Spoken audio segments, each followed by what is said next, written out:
up? What up? What up? What up? What up, world? Happy Friday. Sorry we're a little bit late. That one's on me.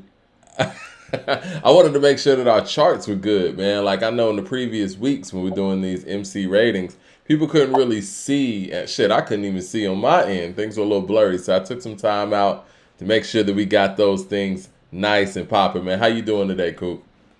I'm doing well, man. How are you? I'm doing great, man. It's always good to be here on a Friday when we get some new music and we Yep. get some topics to talk about and just getting the feedback from the people. Shout out to everybody who is listening to us through all the streaming platforms. Make sure that you go on the YouTube, type in according the number 2 hip hop, hit that subscribe button and the bell icon so you can join these conversations because the people are giving some great input. And today we're really gonna go back and talk about these ratings and really get the input of the people so we can make sure that we right. You know what I'm saying? What up to everybody coming in the room? Shout out to everybody coming in the room. Go ahead, Coop. Yeah, I have some house notes, and it's about somebody who you know. So, so your friend and my friend Chris Hardaway, you went to high school with Chris, right? Yeah. Shout out to Chris. Now when I moved down here from Greensboro when I was 19 years old, Chris is the first person I met shortly after you two graduated high school together. But this is about a year or two before I knew you, right? Right. Well, Chris actually just got married last month, so congratulations to him and his wife, Roxy Hardaway. Chris and Roxy. That's what's up. Congratulations. Definitely. Yeah, Roxy is a hairstylist, owns her own salon up in Memphis, but I think she may be relocating down to the A very soon with our boy. Okay. Now, 2 months ago, it'll be 2 months on Sunday, I came to church with Chris. He invited me to a church. I ran out of my vape on the way to his house. And so I went all day without nicotine.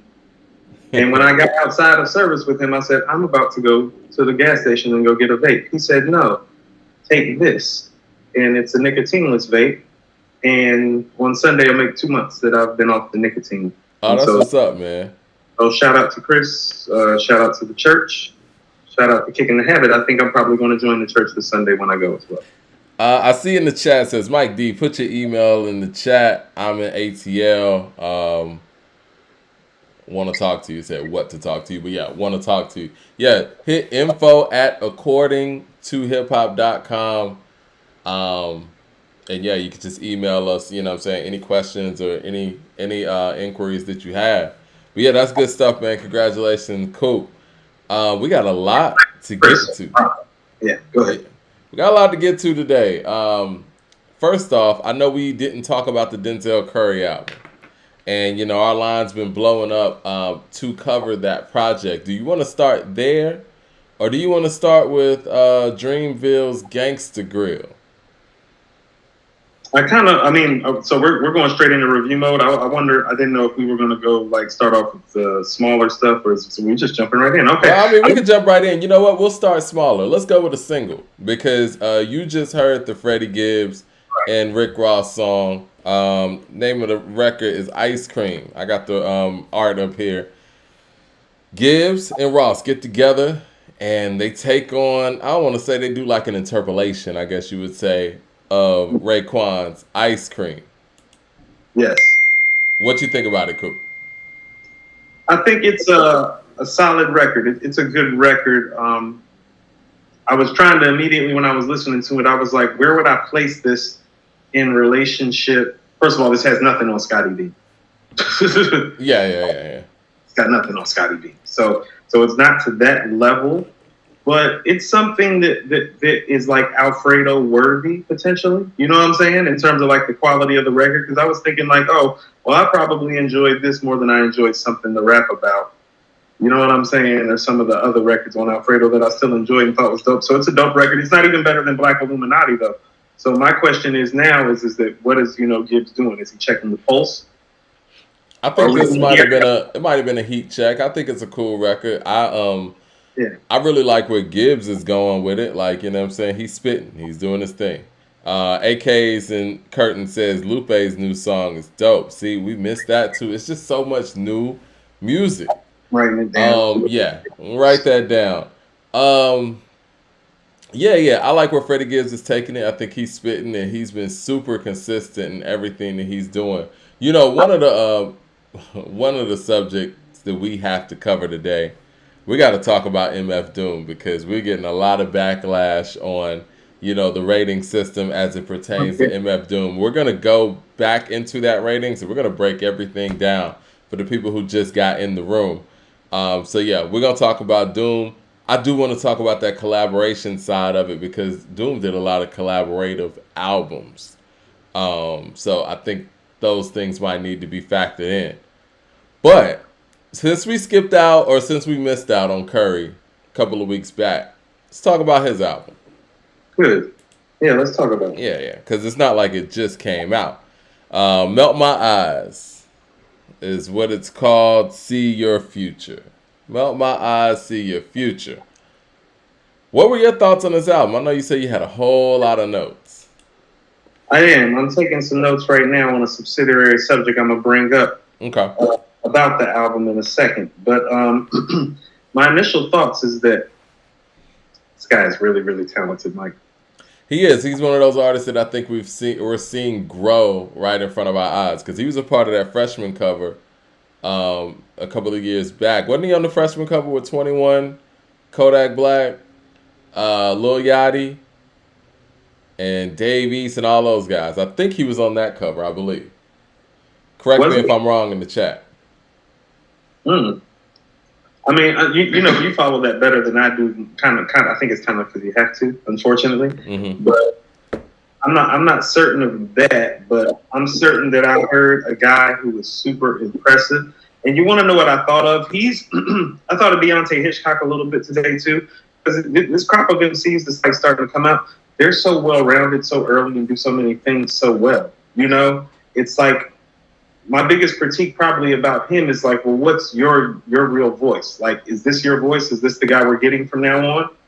So I guess that would be my biggest thing with him. Because if this is who we're getting from now on, I like this guy a lot. And he's really, really nice on the mic. And he's got good subject matter, delivery, skill level, works well with others. I don't have like any detractions or anything poor to say about it except for how identifiable and defined is it. Do you think it is in the album of the year runnings in the moment? And I do like the Dante Hitchcock comparison, by the way. You do like that. Somebody who's like, I think he's a little bit more lyrically gifted than Deontay, maybe. But I think like conceptually and versatility-wise, they're both really impressive to me. I was writing somewhere. I'm always writing. No, man. The versatility is crazy. What is y'all favorite song on the album? I got that track list on the screen right now. Go ahead. Here's what I was about to say. So do you think it's better than Saba's A Few Good Things? Because I don't. I don't. Okay, so that takes it out. Because I would put Saba's album right next to the Currency, the Conway, and the Benny. I think the thing is, like you said, his skill level, I mean, you could tell he's developing and all that, but I think that his skill level's not there to a point where, a Conway, Benny, Currency, it's just like he's still kind of finding his voice a little bit. And I'll say that respectfully. And see, the thing is, like, with this era of MCs, they don't really get that time to kind of bubble and, work at their craft. It's like they come right out the gate and then they're kind of learning on the job and we're hearing them learning on the job. It's not the days where Nas gets signed or, gets put on records in 91 and doesn't really release the album until 94. You know what I'm saying? In today's time, we would have heard an album from Nas like the year he started rapping professionally. Right. We would have heard him in January and they've been like, okay, so we need this album in, I don't know, July? Yeah. July 5th? It's time. And honestly, man, and I think a better example, we talk about Ready to Die and how that was recorded in phases. So if Biggie was around in this time, we probably would have heard an album full of stuff that sounded like Gimme the Loot. The stuff that sounded like the earlier Biggie stuff that's on Ready to Die. You know what I mean? Yeah, Machine Gun Funk and Give Me the Loot. Mm-hmm. An Everyday Struggle. So yeah, I mean, we got to give artists their time to, develop. Nobody hits it out the park out the gate, but I could see this person continuously developing, even with the previous effort that he put out. And yeah, I'm impressed. No, I'm impressed too. So I don't think album of the year yet. So I'm gonna quibble with some things about the Denzel Curry album too. And I want to be respectful. Who produced this album? There's a lot of producers on here. I actually have it on the screen here. Robert Glasper did the intro. Love that. He's dope, and I like Robert Glasper too. I think he did some work with Alex Isley, Ronald Isley's daughter. It's a bunch of producers on here, man. Like every song is produced by a different person. Like you got Thundercats here, you got Car Got Wings, you got Dot the Genius and Nas. It's a lot of people, and you know what? And I love that because it doesn't really sound like that. It sounds like more of a cohesive effort. Doesn't sound like a bunch of different producers. It does. So here's what I'll tell you about him. And I'm going to go to somebody. So we're going to go high up on the totem pole with what I'm trying to express about what I didn't enjoy about this album. Sometimes, especially when it comes to an MC coming out properly, and not to say the production is not good, but if the production is not where the MC's growth is, you're going to have some issues with how dope the project sounds when comparing it to album of the year type of stuff. And so what I want to say is that I thought the production here was good, but it wasn't as good as he was. Hudson says, as far as creativity and substance, Denzel's better than Benny.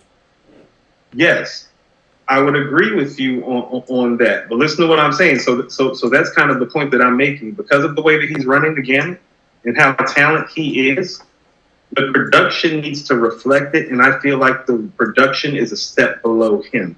But he's on a high level to me. And that's what I mean. The only issue that I really have with him is like, well, is this who you are, and how identifiable and defined is it to separate yourself so that we hear your greatness? Because what I really hear in this album, and I know he's been around longer, but I hear shades of like Section 80. In terms of what I hear that he's capable of. You get what I'm saying? Yeah. When you hear, it's not Section 80 by any means. No. But I'm talking about when you hear Section 80, you heard what he was capable of. You know what I'm saying? And it excited you. And you're like, ooh. You know what I mean? Well, he's another symbol for me that he's from South Florida, right? Denzel Curry is from South Florida. And it's like you don't, man, he has like kind of that big critish type of influence, rather, that southern influence that is like, look, I'm gonna give you some bars. That never used to really stretch down to South Florida in that way. I think Florida's a whole different thing. Like, I don't even really count Florida. I mean, obviously Florida's the South, but we never talk about Florida when we talk about the South for the most part, because Florida's just such a whole different thing, especially South Florida. Okay, so here's what I'm trying to say too. I don't know. Okay, so do you remember the Roots' first two albums? Yeah. Organics and Do You Want More? Mm-hmm.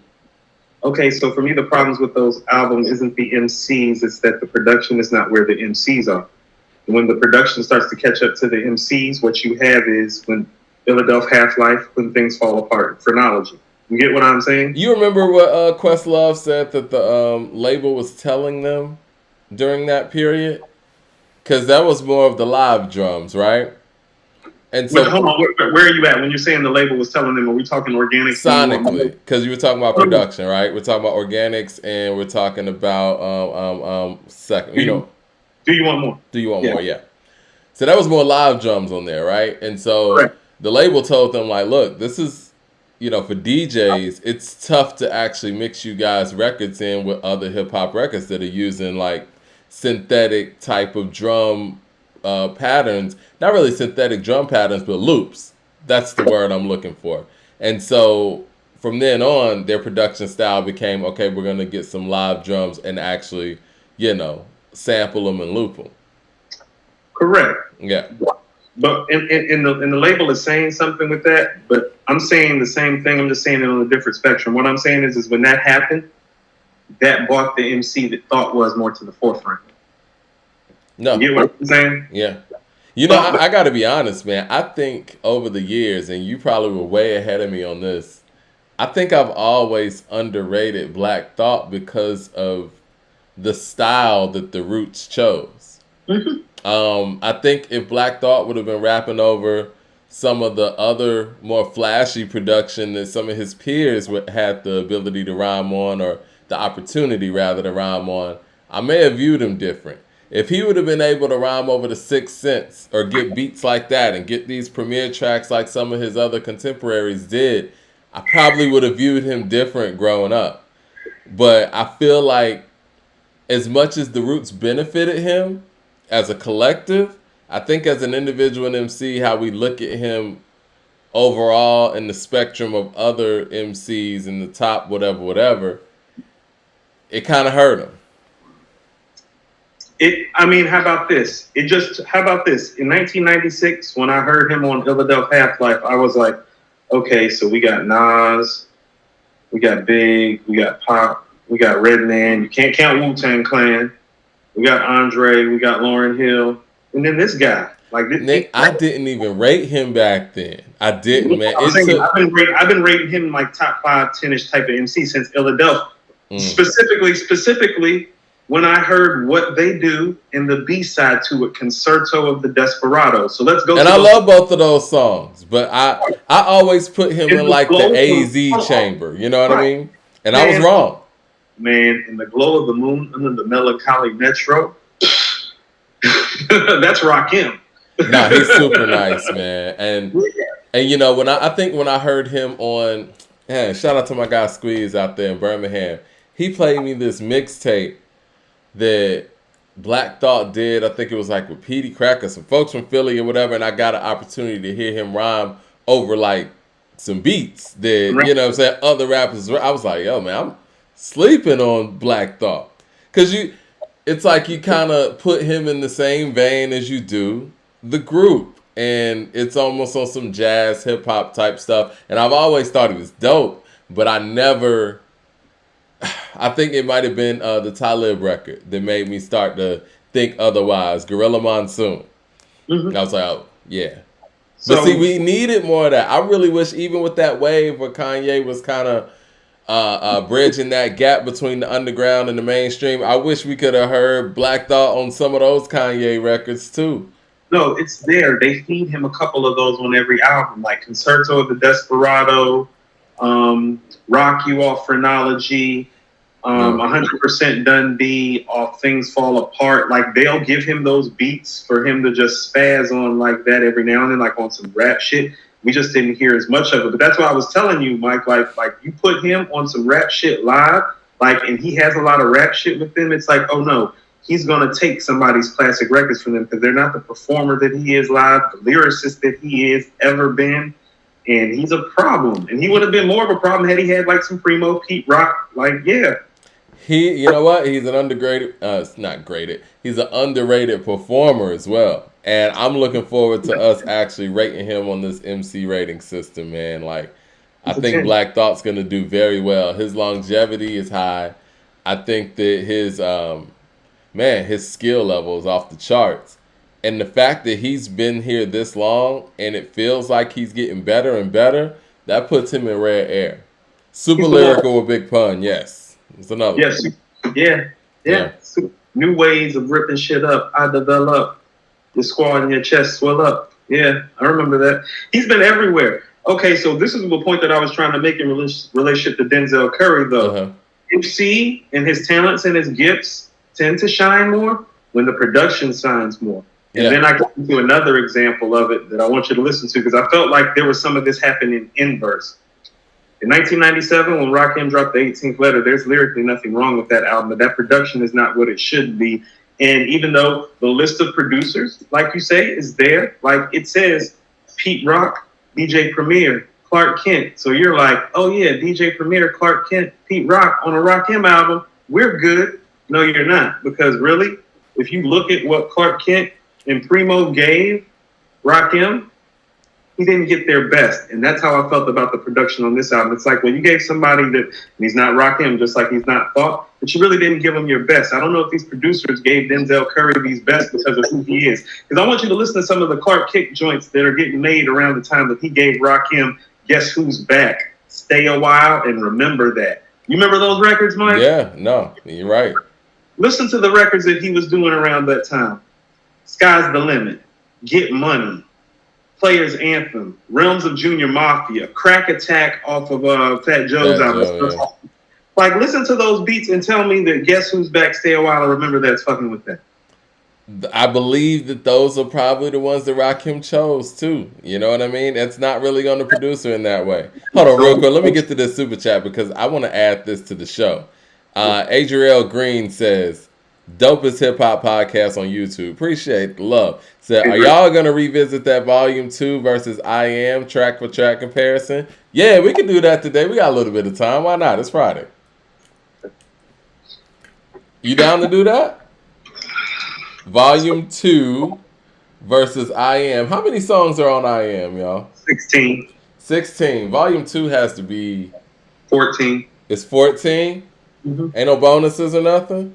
I think that's including the bonuses. Man, volume 2 is short. Yeah. Hold on. So I think It's All Right makes it 14. How are we gonna do this thing?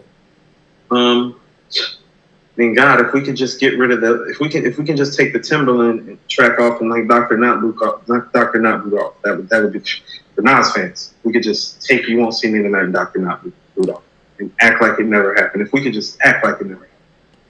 All right, you know what? This is what we'll do. It's traumatic. We'll give for 2 extra songs. We'll give Nas a bonus. So he already got 1 win, right? And then we'll see how Volume 2 matches up against the other songs. I mean, here's what I was about to say. If you were to go straight through, you would miss one of the probably 5 or 6 strongest records on I Am, because Undying Love is probably the 5th or 6th best song on there at worst. And for some reason, and I'm not a big fan of Money Is My Bitch, but people like Money Is My Bitch for some reason, even though it's not good. And shame on people who think that. Yeah. That's a mid. That's what that is. All right, but yeah, the Denzel Curry was dope, and you know what I'm saying? I think this guy's going to be here, and I'm looking forward to the more music that he's putting out, but I agree with you. I think that he needs to get with some like-minded producers and get some consistency on, you know, the individuals making the project as a whole, because creatively, I think it would benefit him if he were to get 1 or 2, maybe 3 at most producers, as opposed to having a producer on each song.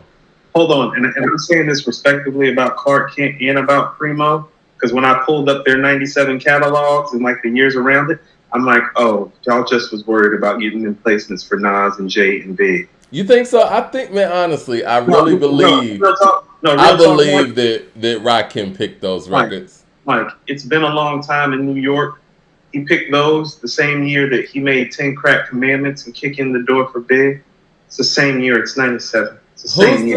Who's to say though? Premier didn't come there with his beat tape or whatever it was back then and just played those records, and Rakim passed on them and picked what he picked. You don't want to believe that? I want the story. This is the thing though. Let's just say, for real, is Rakim not traditionally, but is he known to be a beat picker? I mean, that's a loaded question because he knows how to make beats. He does. He may know the ledge. You know what I'm saying? And probably a lot more that he didn't get credit for. No, he said he produced most of like Follow the Leader. Yeah, I've heard that he had something to do with a lot of the stuff that was on Paid in Full and stuff too. So he's a producer too. Okay, but. So I don't know how. You know, we kind of got to take those things with a grain of salt. All I'm saying is that you're telling me that somebody who, in a lot of people's minds, is still the greatest MC of all time, still arguably the greatest lyricist of all time, comes from a family of trained singers and musicians, is a producer himself, whose actual melodies and sometimes voice patterns music. And you're telling me he might struggle to pick beats? I don't know, man. I don't know. I think that when you jump out and work with other producers, that kind of shows different. Well, here's what. That's a different chamber that you have to work. You know what I mean? So here's why I brought up Clark Kent and Primo and them not giving Rockin' their best, in my opinion, because Pete Rock wasn't getting worked by them. The best song on there is The Saga Begins, because Pete Rock gave Rakim that work, and he went to work. Go ahead and explain that, Mike. Go ahead and explain why Pete Rock gave him the best beat on the album, then, when Pete Rock wasn't getting the work that Clark and Primo was getting from the major artists like Nas and Big. You know, after watching Pete Rock's Unsung, I understand a little bit more about, you know, where he was during that time period. I think he was more focused on family and not really being in the game like that. And that's why he didn't get a lot of those placements. But, I mean, even when you look at Down with the King, with Run DMC, I think that there's a... Traditionally, Pete Rock has shown us that certain people that mean certain things to the culture, he's going to dig deep in for. You know what I mean? He's going to dig deep in the bag for. And like I said, he did that with Down with the King when it came to Run DMC. That's their comeback record. That's what I mean. How many guys, producer-wise, can say, well, it's like on a loaded staff of production credits on a Nas album and on a Rakim album? Well, I produced the best song on both of those. Pete Rock's the truth, man. Not to mention he made Brutus. It's ridiculous. It's insane. You know, somebody on our Twitter asked earlier, you know, what's our favorite hip-hop beat? I saw that. And, you know, there's so many out there. Obviously, Ice Cream was one that came to mind. I thought Cream. But you know what, for me, man, I'm just going to have to say Trouble T-Roy, man. When They Reminisce of You is the best. It's either that or Welcome to the Terror Dome. You know, I thought Award Tour is up there too, Mike. Okay. I love the beat to Award Tour. That's personally for me. That's one of my favorite beats ever personally is Award Tour. Like, I thought about the stuff that, and here's what I mean, like the best beat ever should excite you every time it comes on. Like just the beat. Like every time Award Tour comes on, it excites me. But so does Trouble T-Roy, man. Like, yeah, like I could go with either one of those. Well, I mean, speaking of which, man, we just really need a Pete Rock and Q-Tip versus. And I know for the people over at Versus, y'all was trying to sell tickets and, you know, get some real blockbuster thing out there. But you know what? I think it's at the point now, we need to bring it back to hip hop, man. You know what I'm saying? I think Versus, to its detriment, got way too commercial. And I get it. You know what I'm saying? We gotta build businesses, gotta make money, gotta make moves, blah, blah, blah. I get it. But Versus got way too commercial. And now people are outside and it's like, I got other things to do. You got to bring this back to hip hop. You got to bring this back to the music. And I think that if we talk about something like Pete Rock and Q-Tip and making a real event of it, the music speaks for itself. None of these antics and all of that, you know? Hey, also too, Mike, while I was doing my dig, Clark Kent and Foxy Brown appear to be cousins. Find out from Nicki how solid that is, seeing how, you know, she from BK. And I never knew that. Yeah, I mean, just find out how solid that is. We got somebody who went to school with Foxy who we, you know, have known for like almost 2 decades. We might want to ask her about that. Because I thought that was a little striking too. I'm like, Clark Kent's related to Foxy. Heard they cousins. That's crazy. I never knew that. Well, yeah, find out if it's solid. You know, the stuff that I read and I go through, I don't trust. We actually got somebody may be able to verify that. Oh, yeah, definitely. I see people saying Grinding. I see Shook Ones, Deep Cover. I'm with Grinding. New York State of Mind. I think Grinding is a game changer. That's one of those beats that when I heard it, I was blown away. And then everybody was talking about it like the next day. It was one of those. Okay, so I love New York State of Mind too. Flavor in Your Ear is the best beat ever. Wow, never heard that. I like Flavor in Your Ear. No. My homeboy Boo Boo from West Boulevard used to say that, but he was a Craig Mack fan, and he was like not realistic or reasonable about his hip hop opinions or aesthetics. That's not the greatest beat of all time. As a matter of fact, Get Down might be a better beat, like just like lined up next to each other, like off that album. True Master is crazy, man. True Master might be the most underrated beat ever in hip hop. Mike, what album did I listen to yesterday that I was telling you about when we were talking this morning? Yeah. I listened to Soul Survivor beginning to end yesterday. Pete Rock shit just rides, man. It's different. Easy Mo B. I would like to see him in a versus. Easy Mo B got some bangers. And my favorite Easy Mo B track is not Flavor in Your Ear. It's Busta's joint. Wild for the Night? No. Why? No. What did you do for Busta? Everything Remains Raw. Easy Mo B did Everything Remains Raw? Yeah. That's his best beat. Everything Remains Raw is crazy. He did that? Yeah, he did that. Yeah. Impressive. On time. As I come through. I think what Versus is right now, they've spent so much time investing in the artist and the performance aspect of it. They've pushed the producers to the back.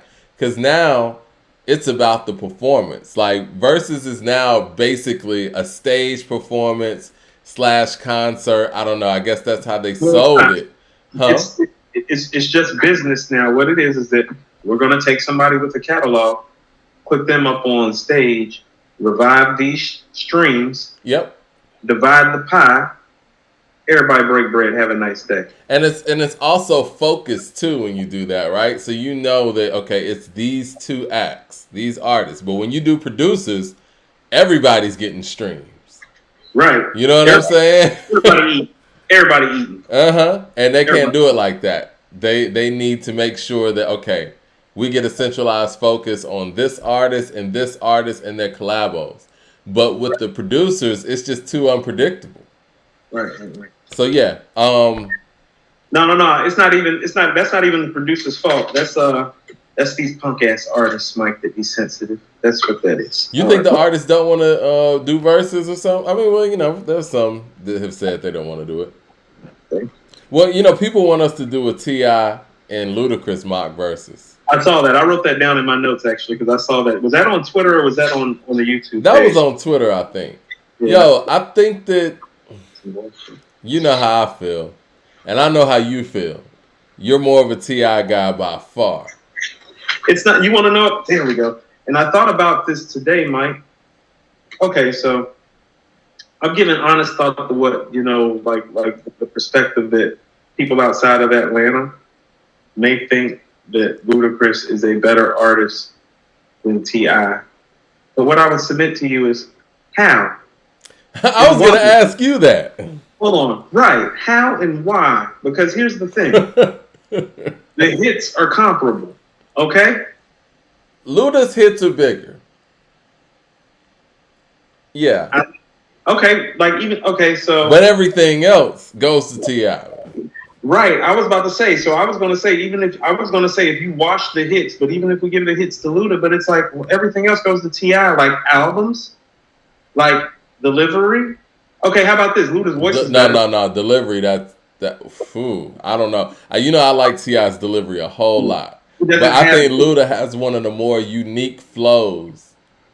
So unique doesn't mean better though, Mike. And here's the thing with that unique flow does not switch up as much as that other guy's flow does. That other guy's flow is super ambidextrous. I don't know. I think when it comes to the flow, I might go with Luda, man. Like what Luda did on that Sierra song. You know. Yeah. Mike, I think O is probably his best feature performance ever. Next to that and the Made You Look verse. Yeah. Yeah. Southern styles get wild. Old school's coming down in the different color whip. Picture perfect. You might want to take a flick. Yeah, when it comes to flow, Luda's tough to beat in that department. Welcome to Atlanta, jacking hammers and bows. Back to the Mac and I'm jacking the flows. Adolescents packing the foe. I knock on the dough. I don't know. I think Luda might have him in the flow department. You want to know what we can do, actually? Let's go ahead and rate Luda live tonight next to T.I. since we already did T.I.'s score. I mean, we could do that. Yeah. But what I was going to say, I'll take on the Luda records, and you take on the T.I. records. I feel sorry for you, but okay. I mean, you know, it's tough, man. But I will say this. Luda has a very, very good body of work. I think the Southern Hospitality is possibly his best single. And I would like for that to be matched up with What You Know. But I still think that's What You Know. I do too. I mean, you know how I feel about What You Know. And I love Southern Hospitality. And the Neptunes. Yeah. I mean, Ludacris, balance and rotate all tires. I see that in the chat. 1 minute, man. That's up there. Yeah. Yeah, no, Luda's features are crazy. His feature on Fatty Girl was pretty dope too. Yeah. No. He's got some stuff. I just don't know if he has enough for Tip. I think the thing that Tip has for me over Luda is the fact that he has some very balanced content when it comes to him getting serious. And I know somebody mentioned Runaway Love in the chat. I just never was a big fan of that record. I can't knock the record. Okay, so that's one of those records that if he were to play that in the verses against T.I., smash. How well did Stand Up age? I'm seeing Stand Up in the chat. I like Stand Up. I think it aged somewhere in the middle, though. I don't think and we have to think, too, that's a Kanye West produced track that might not have aged well. What does that say? What does that I'm say? not as down on Stand Up as you are in terms of how it aged, because I've heard you reference like a few times that you don't like the way that record. I never liked the record, though. I got to be perfectly honest. Well, Area Codes was cool. No, I never really liked the record, Mike, but I'm just talking about how the record itself aged. I was never big on the record itself, you know? Okay, well, when you want to do this mock verses with these two? I was about to say, shoot. I mean, looks like Wednesday. We could do that Wednesday. Mm-hmm. We'll run through it. But before we get to this volume 2 and I Am and everything else that we got to do, man, where do you want to go? You want to go to this Gangsta Grillz? Let's talk about the Gangsta Grillz. Yeah, we can go there. Everybody wants us to talk about this Gangsta Grillz. So, DJ Drama and Dreamville presented D-Day, a Gangsta Grillz mixtape. Dropped it yesterday at 7 p.m. Eastern Standard Time. And, I mean, the mixtape features everything from, you know, Earth Gang. Obviously, that's a part of Green Day. Dreamville. 2 Chainz, ASAP Ferg's on here. Young Nudi's on here. What's up? Ari got 2 records on there. Ari got 2 records on there. You know what I realized, man? I mean, you know, we knew this anyway, but I'm like, man, J. Cole got a squad. He does. And once again, man, J. Cole is outside, man. Let's talk about it, Mike. He's outside, man. J. Cole's out here putting out music. You know, when I first heard the first song on here, Stick, I'm like, oh, yeah, they coming with it. They set the tone with that shit. And then J. Cole comes in, does what he does. J. Cole got freedom of speech on here. Yeah. I'm impressed, man. I liked it. I enjoyed it, Mike. I liked it a lot. So here was my takeaway after listening to this project, because I don't think it's a stretch to say it right now. The best 3 MCs in the game right now are Nas, Conway, and J. Cole. Okay. Those are the best 3 MCs in the game right now. That's my takeaway. What would Pusha T say about that? Well, Pusha T needs to drop his project and we can revisit that. He hasn't dropped an album since Daytona, Mike. It was in 2019. Like you said, Cole's been outside. Cole has been outside. At least Pusha's been doing features. No, look here. Got to update that formula. You see, we have certain formulas, but we update them with the times. Hold on, my bad. I'm looking down, man. Looks like I got a notification. Beat style. It looks like Kendrick Lamar dropping an album April 15th. So 2 weeks, Mike. On the clock. So what? Next week we got Pusha T, and April 15th we got Kendrick Lamar. Okay, so I just said my top 3 MCs right now were Nas, Conway, and Cole. Go prove me wrong. It was an April Fool's. I'm sorry. Yeah, no Kendrick's coming. Right. Right. Sorry about that. I had to do that. I was thinking of the right time of the show to do it, and it just felt right. So yeah, for anybody who saw that, yeah, April Fool's. Ain't no Kendrick Lamar coming. Probably ain't even coming this year. But anyway. We need to take you that seriously, man. J. Cole's outside, bro. Hard. People in the chat are like, April Fools. They knew that was an April Fool's joke before it even happened. That's sad. That is sad. That is sad. This is where we're at. Hold on, Mike. You said it. I wasn't even that excited. I was like, okay, so he's coming out in 2 weeks. Like, that's okay. That's great. Like, yeah, okay. So You see where we're at, right? You see where we're at right now, Kendrick. You're an April Fool's joke. I mean, Mike, we might as well segue to the picture then, since we're here. We're gonna get to that. We're gonna get to that. Let's give the people who actually put out music the respect that they deserve. The people who actually put out music, yeah, man. Shout out to Dreamville, man. Those dudes were spitting too, man. They're outside. That's what they are. Yeah. Listen, man. You know me, and I've said it on this channel before. I've always thought that Kendrick was ahead of Cole. That's not true. No, I'm wrong. I was wrong. That's not true. It's not true. Cole's the guy. Keep saying what the late great Guru said. We have certain formulas, but we update our formulas with the times. All right. The game has changed so much too, and you know what? You're right. Pusha T, he hasn't dropped since 2018, but he's made his presence felt. He's got married, he's had a kid, lost his mother, and now his father. So he's had a very interesting 4 years anyway. So, man, hey, yeah, you know, and he has a career before that. You know what I mean? I mean, you know, you and I talk oftentimes about the things that go on in our lives behind the scenes that, you know, affect us sometimes with this show. You know, so, you know, unfortunately as men, we still have to get up and we still have to go to work. You know what I'm saying? Yeah. So the reality of the matter is that, and this is what I keep even saying, and so if we're going to, we have to be consistent. And so if we're talking about how long it's been since Kendrick has had an album, and therefore we can't just be reserving and holding spots for him thereby because of it. Now, Pusha hasn't been like silent or ghost by any means the way Kendrick has, but it's been about 3 years since the solo release. And so I can't say that you're better even if I feel that way. You know what I'm saying? Because, you can't be.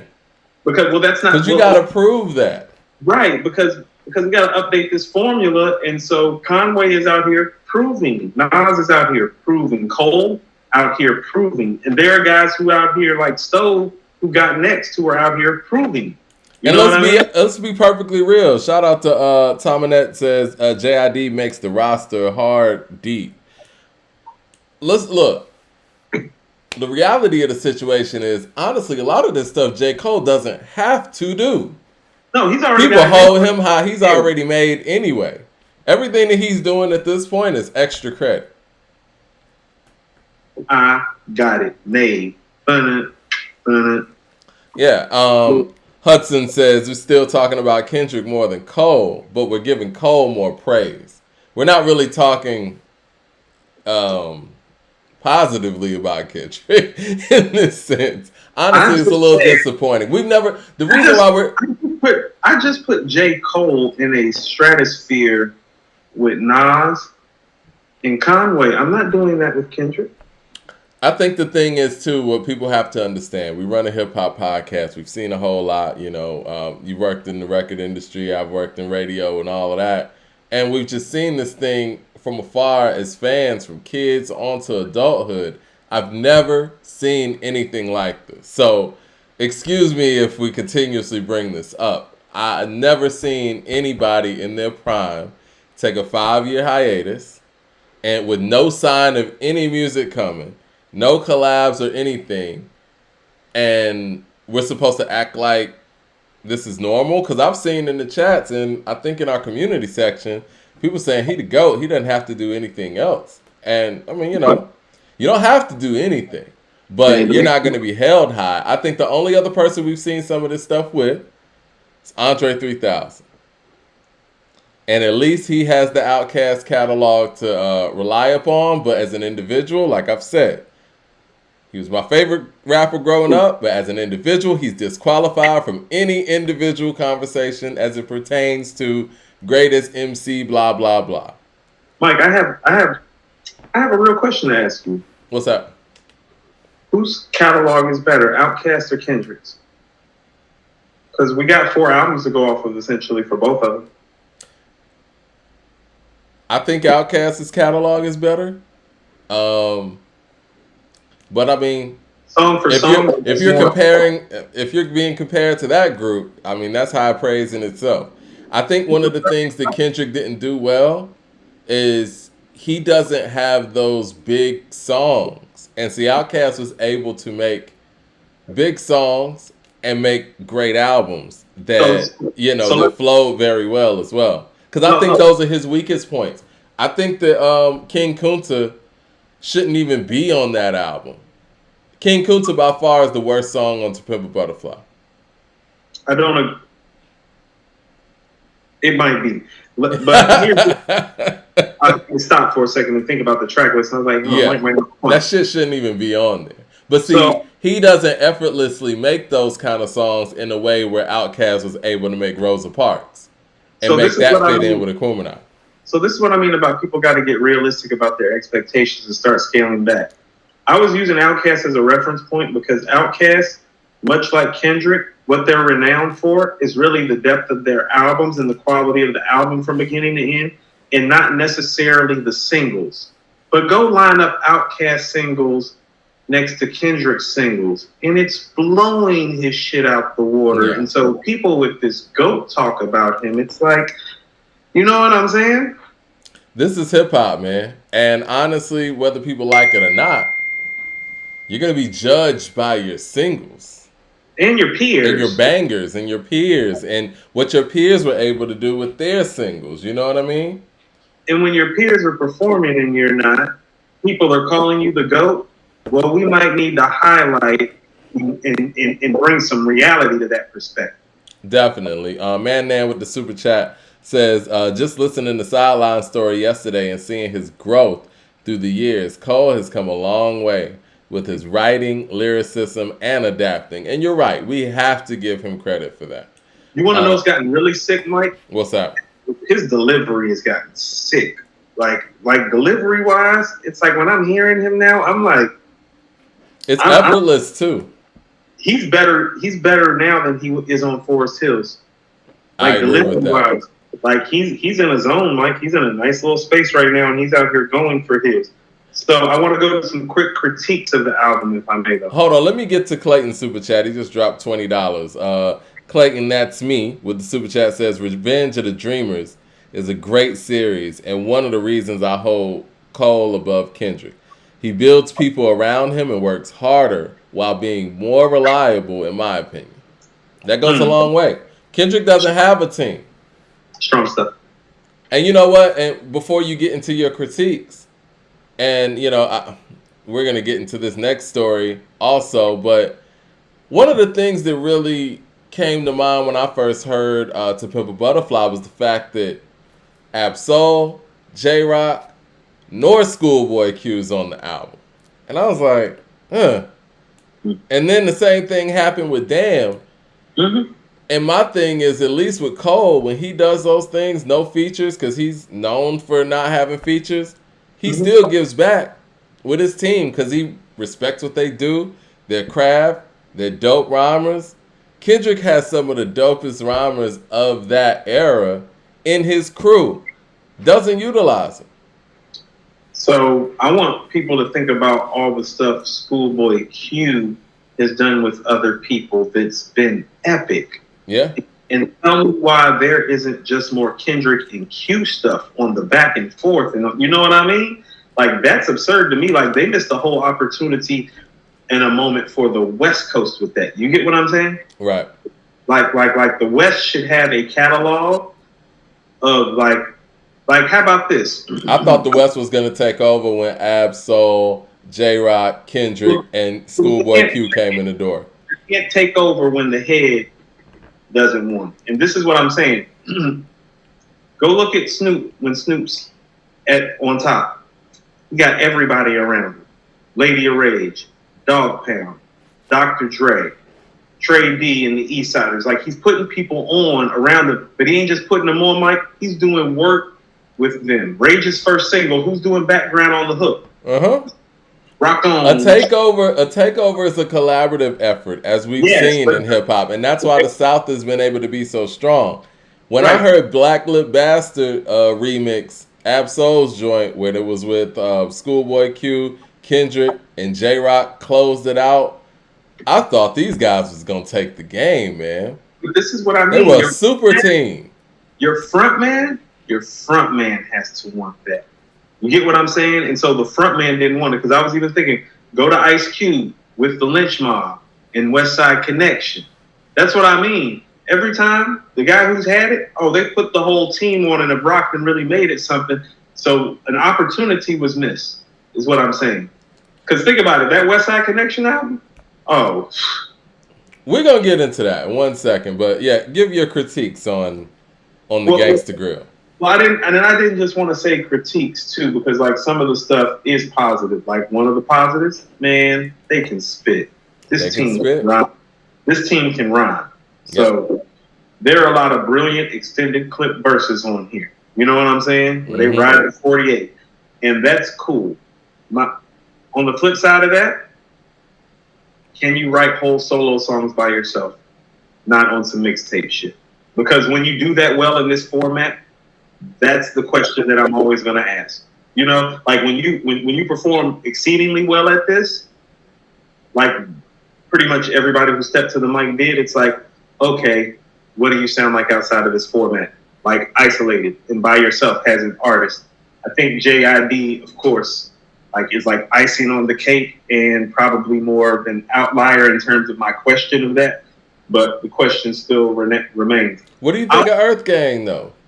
No, dope. But just, how dope are you outside of this format? Because also, too, and I've noticed this too, man, is there a better DJ mixtape than Drama? Is there? Like, in terms of, actually putting out a quality, is there? Well, I don't think anybody else is doing that format anymore, and I feel like... Never. Has there ever been a DJ that's put more quality projects together than Drama has? I don't think so. Right, so they're rocking with the best. And you can tell that, too, in terms of, this mixtape shit. And that's why it's I'm going to raise questions about what they can potentially do solo. And that's the only real critique that I have for the camp. And I have one critique of Cole. You want to hear it? What's up? It should have been him rhyming over there. Shot your beat. Because you're in a zone, and I want to hear you on that beat, not anybody else from this camp. I want to hear you on that record the way we heard Jay on that record, the way we heard Kiss on that record. You feel me? No, because that's where you are. You get on that record. Don't put the homies on that. That's your record to take. J. Cole is elite. Go do the elite record. The only thing J. Cole is missing, and kind of like what we were saying before, is when we talk about all-time greats, just those individual standout songs that are culture-shifting records. Not talking about just quality records, but the big ones. No, he doesn't have The World Is Yours, Juicy, he doesn't even have those. He doesn't have the big hits either. He doesn't have If I Rule the World, One More Chance. He doesn't have. We don't even have to go back that far. Does he have an A Milli? Does he have What You Know? No, see, that's what I mean. I don't think it's fair to put him with those guys because lyrically he's more like the guys that I named, and that's why I reference those guys and I reference those records because those are records that you can still hear the greatness of the lyricist in the record, even though it's a hit record and a classic hip hop song. I think that's fair. Does he has more whose records have more legs? Individual songs between him and Kendrick, you think? He does, but what I was about to tell you is that Pusha T doesn't have those records either. Pusha T got grinded. Solo artist, he doesn't have those records. As a solo artist, no, he does not have those records. And I still hold him very, very high. You get what I'm saying? So it's not like he's not... LP says Cole don't have a humble.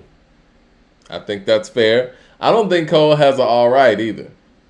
If I want to be totally fair. No. Okay. Just don't love those records, to be honest with you. You don't love all right? Not like everybody else does. I don't love swimming pools. What about Bitch Don't Kill My Vibe? Oh, I love Bitch Don't Kill My Vibe. That's epic. You did. Yeah. That's different, though. That's what I mean. That's the guy. When I'm talking about you hear Section 80 and you hear what he could be. Yeah. Bitch Don't Kill My Vibe is that. It's like, oh, look where he done took it. Right. I mean, that's a huge record. I don't think Cole has one of those. Okay. I mean, we can give that to Kendrick, but it's like, I didn't know Bitch Don't Kill My Vibe was that big. It was big when it came out. I mean, Jay got on the remix. Yeah. And, you know, a record's not, I mean, Jay don't get on records remixes that aren't big. I didn't love that remix. I didn't love that remix either. It just didn't flow well. Oh, we got Money Trees, DNA, All Right, Poetic Justice. Shoot, forget, what about ADHD? Yeah, I think on the individual songs, I might have to give it to Kendrick, but I will say. And that's all Section 80 and Good Kid, Mad City stuff, too, like I said. What about DNA? DNA is damn. Okay, I missed that. Okay. Yeah, DNA. Right? We got DNA, Humble, right? Those are the songs that I would choose for that project. Obviously, All Right on To People. Love. I mean, Love, to be honest with you, is the best like single off that project. You think so? That's the third best song on that album to me. It's interesting you say that. I think that might be my favorite song on that album. I mean, for me, it goes Feel, Element, Love, and then DNA. I love both of them. I love all three of those records. And then Duckworth, yeah. Feel, Element, Love, DNA, Duckworth. Yeah. In that order. I'm not a big fan of Duckworth like that. I'm gonna tell you why. That's like I like Loyalty too. Shout out to them in the chat. Go ahead. No, I like Loyalty too. Loyalty would be just after Duckworth. How about this? I played Loyalty before Duckworth, but do you understand how amazing it is that he held that song and that story till his fourth album? It speaks to how great the depth of his content is. It really does, because your average rapper, like Chris Rock says, usually done told you everything about themselves by the end of album number 1 or 2. Yeah. And so the fact that he held that literally to the end of album number 4, no, that's like extra marks. It's not the same. It's not the same level as like doing Rewind, but it's one of those things. It's like, man, extra marks for doing something like that just on an artistic level. It's like, oh, you held a story of that gravity that long, and then you were able to finally piece it together to end your fourth. Yeah, no, it's pretty special. It is. Speaking of Duckworth, let me get to the super chat real quick. Shout out to Mad Max in the building. He said, first off, no role models is better than Humble. And Cole got Love Yours, Crooked Smile, Middle Child, Neighbors. Think I'm selling dope Morning with Drake. Yeah, I mean, those are all great records. Neighbors, Think I'm selling dope, Morning with Drake. I love Neighbors. Neighbors is hard. Neighbors is great. Speaking of Duckworth, looks like TDE got together in the studio. Mm-hmm. See a studio picture on J-Rock's birthday. Happy birthday to J-Rock, by the way. With Schoolboy Q, J-Rock, and Ab-Soul in the studio. Mm-hmm. There's an obvious omission here. More super chat with Mad Max. He says, Tale of Two Cities, Wet Dreams. Cole got singles, bro. Now we playing my guy like he been cooking. Yeah. Okay. All right. So with both of them, I will tell both sides that like all of those singles aren't that stellar to me outside of like Neighbors. Was Money Tree the actual single? I think Money Trees was a single. Okay, Neighbors. It ain't got a video or anything, but you know it was getting played. So. I mean, like I said. Yeah. Okay. Yeah. So. Looks like we might get a Black Hippie album without Kendrick Lamar. I don't want to start rumors. I'm not saying it like that. But look, where's Kendrick, man? Let's be real, man. Like, we got Ab-Soul, J-Rock, and Schoolboy Q, who are all, let's just keep it real, for their era, they're all icons. These are heavyweights.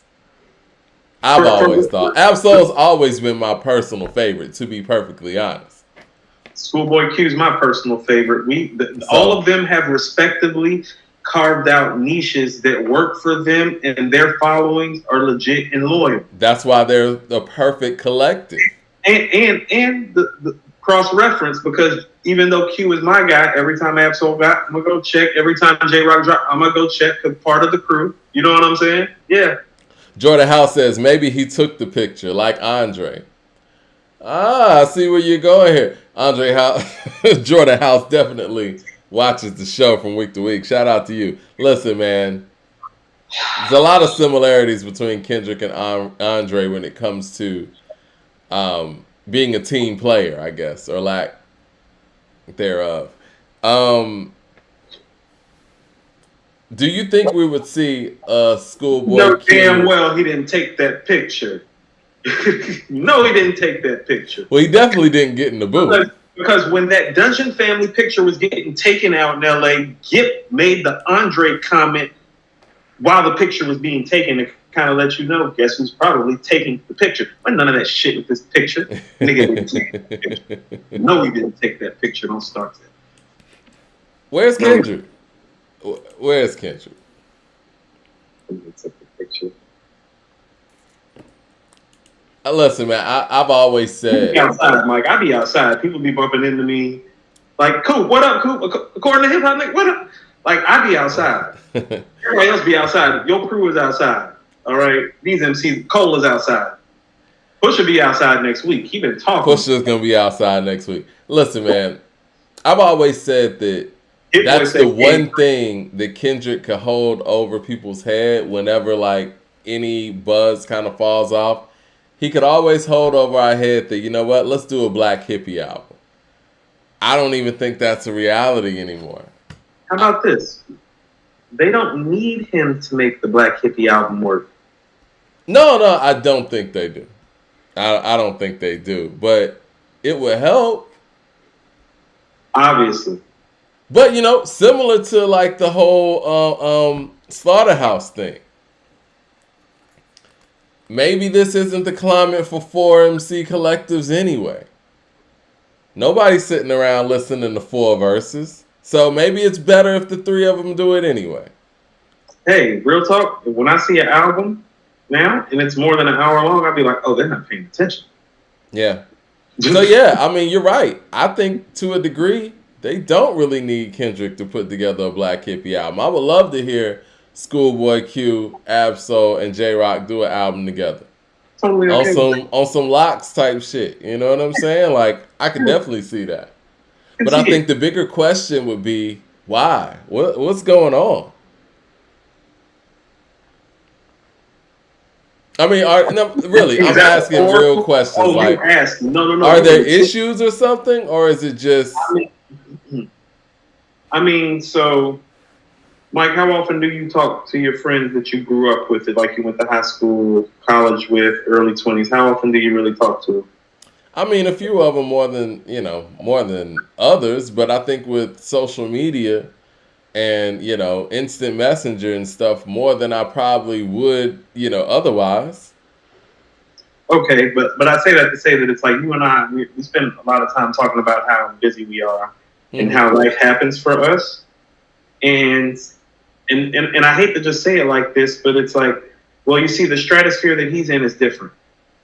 And some of the circles and crowds that he moves in is different. And he was already different to begin with. So some of this riff is natural. It's life. He was always different. You get what I'm saying? Mm-hmm. And so he was always different and the most talented and a bigger star. So the separation was going to occur over a course of time anyway, most likely, unless he was going to make it a point to stay tied to them. You feel what I'm saying? I mean, J-Rock's always been the glue. I mean, you could even see it on the projects where it was like Kendrick will make sure that, he collaborates with J-Rock. And probably still a homie. You know what I'm saying? Yeah. Probably still a homie. You know what I'm saying? Like, I don't know, man. Mike, it'd be funny. Sometimes love changes. You know what I'm saying? Like, I pulled up on somebody that I loved, that I came up with, you know what I mean? And they didn't even let me in their house one time, and I hadn't seen them in years. You feel what I'm saying? That's crazy. And I didn't even know how to call it or what to do in the situation. You know what I'm saying? I just knew it was my guy, and I still loved him. So I just tried to, you know what I'm saying? Yeah. We stayed outside. We kicked it. I kept the peace. I kept it pushing. You know what I'm saying? I just finished watching, well, I mean, I've seen it before, but I just randomly was watching that New Edition biopic because it's a great biopic. And just looking at a lot of the stuff that group went through and how long they've lasted. Shoot, they're going on their 40th year together, which is amazing. They're touring right now. But the fact that they had a member of the group that they kicked out and he ended up becoming a star and he went through all kind of stuff, they still let Bobby back. You know what I'm saying? Like, that's real brotherhood, though. And maybe that's where they're at right now. Whatever Kendrick's going through, they're like, look, let him do him. And whenever he want to come back around, it's whatever. That's what I'm saying. Because when you've known somebody since you've been like how long do additional each other? 11, 12, 13 years old? Yeah. It's different. It's different. Sean Jackson says Kendrick's having TDE contract issues. And so those are the things that I want to know. Like, what's actually going on? Because at this point, it kind of has to be contractual stuff. Okay, so this is what I'm saying. It's way, way different when you're the underground king. And then when you're the people's champ. And then when you become champion. You see, when you become champion, Mike, you want to get paid like the champion. Like, hold on, like I got the belts. Goodness gracious, the papers. Where the cash at? Where the stash at? Nigga, past that. I'm seeing people saying that he chose Aftermath over TDE. I mean, I don't know if he chose Aftermath. Aftermath chose him. This is another one of those Kanye West stayed with Jay-Z situations. No, he signed to Def Jam. I mean, he signed to Rockefeller, but he's essentially signed to Def Jam. He has responsibilities to Def Jam. Here's what happens. Here's what happens is what I'm saying is that when you make Section 80... Xavier Logistics says Kendrick is pregnant. Yo, that's hilarious. Go ahead. That's disrespect. When you make Section 80, you're the city's hip-hop darling. You're the coast's hip-hop darling. Money may not matter to you as much right then because everybody around you is talking and you know what's coming. And then here's what comes. What comes is your debut album and a lot of notoriety and success. You get a feature record with Jay. You get to put your homies on and make a classic song. Money Trees with J-Rock. You get Jay-Z on a record on Bitch Don't Kill My Vibe. Okay? You get crowned by the whole West Coast live on stage as the next. By Snoop himself. Snoop himself, right? Yeah. There's Snoop a bunch of Gang. people. And Gang Snoop was Gang? up there too. Yeah, the whole West came out. Right. Then you go to Pimp a Butterfly, which a lot of people think is one of the most important hip-hop works ever, and you are getting notoriety out every which way. Mike, don't tell me that doesn't go to your head when you start looking at what the checks are coming in for. Because you see now, you're getting different types of checks from different types of places, and you're looking at that rap check that looked cool in 2012 and 2013. You feel me? Mm-hmm. Like, it was cool then.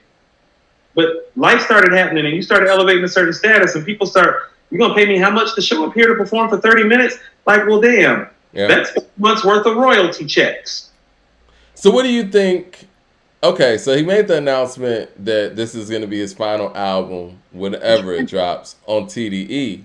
Mm-hmm. What's next after that? You think he's just going to hang it up or you think he's going to just continue on with his music career just as an Aftermath artist?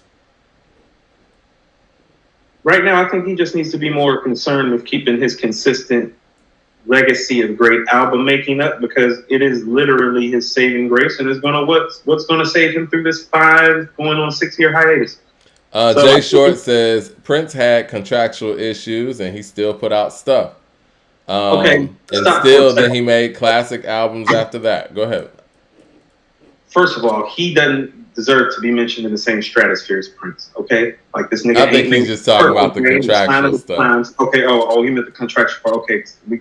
Okay. So, even with that being said, and he's right, like, I mean, Prince is a different type of dude too, so I don't know if that's a fair comparison because Prince actually had songs.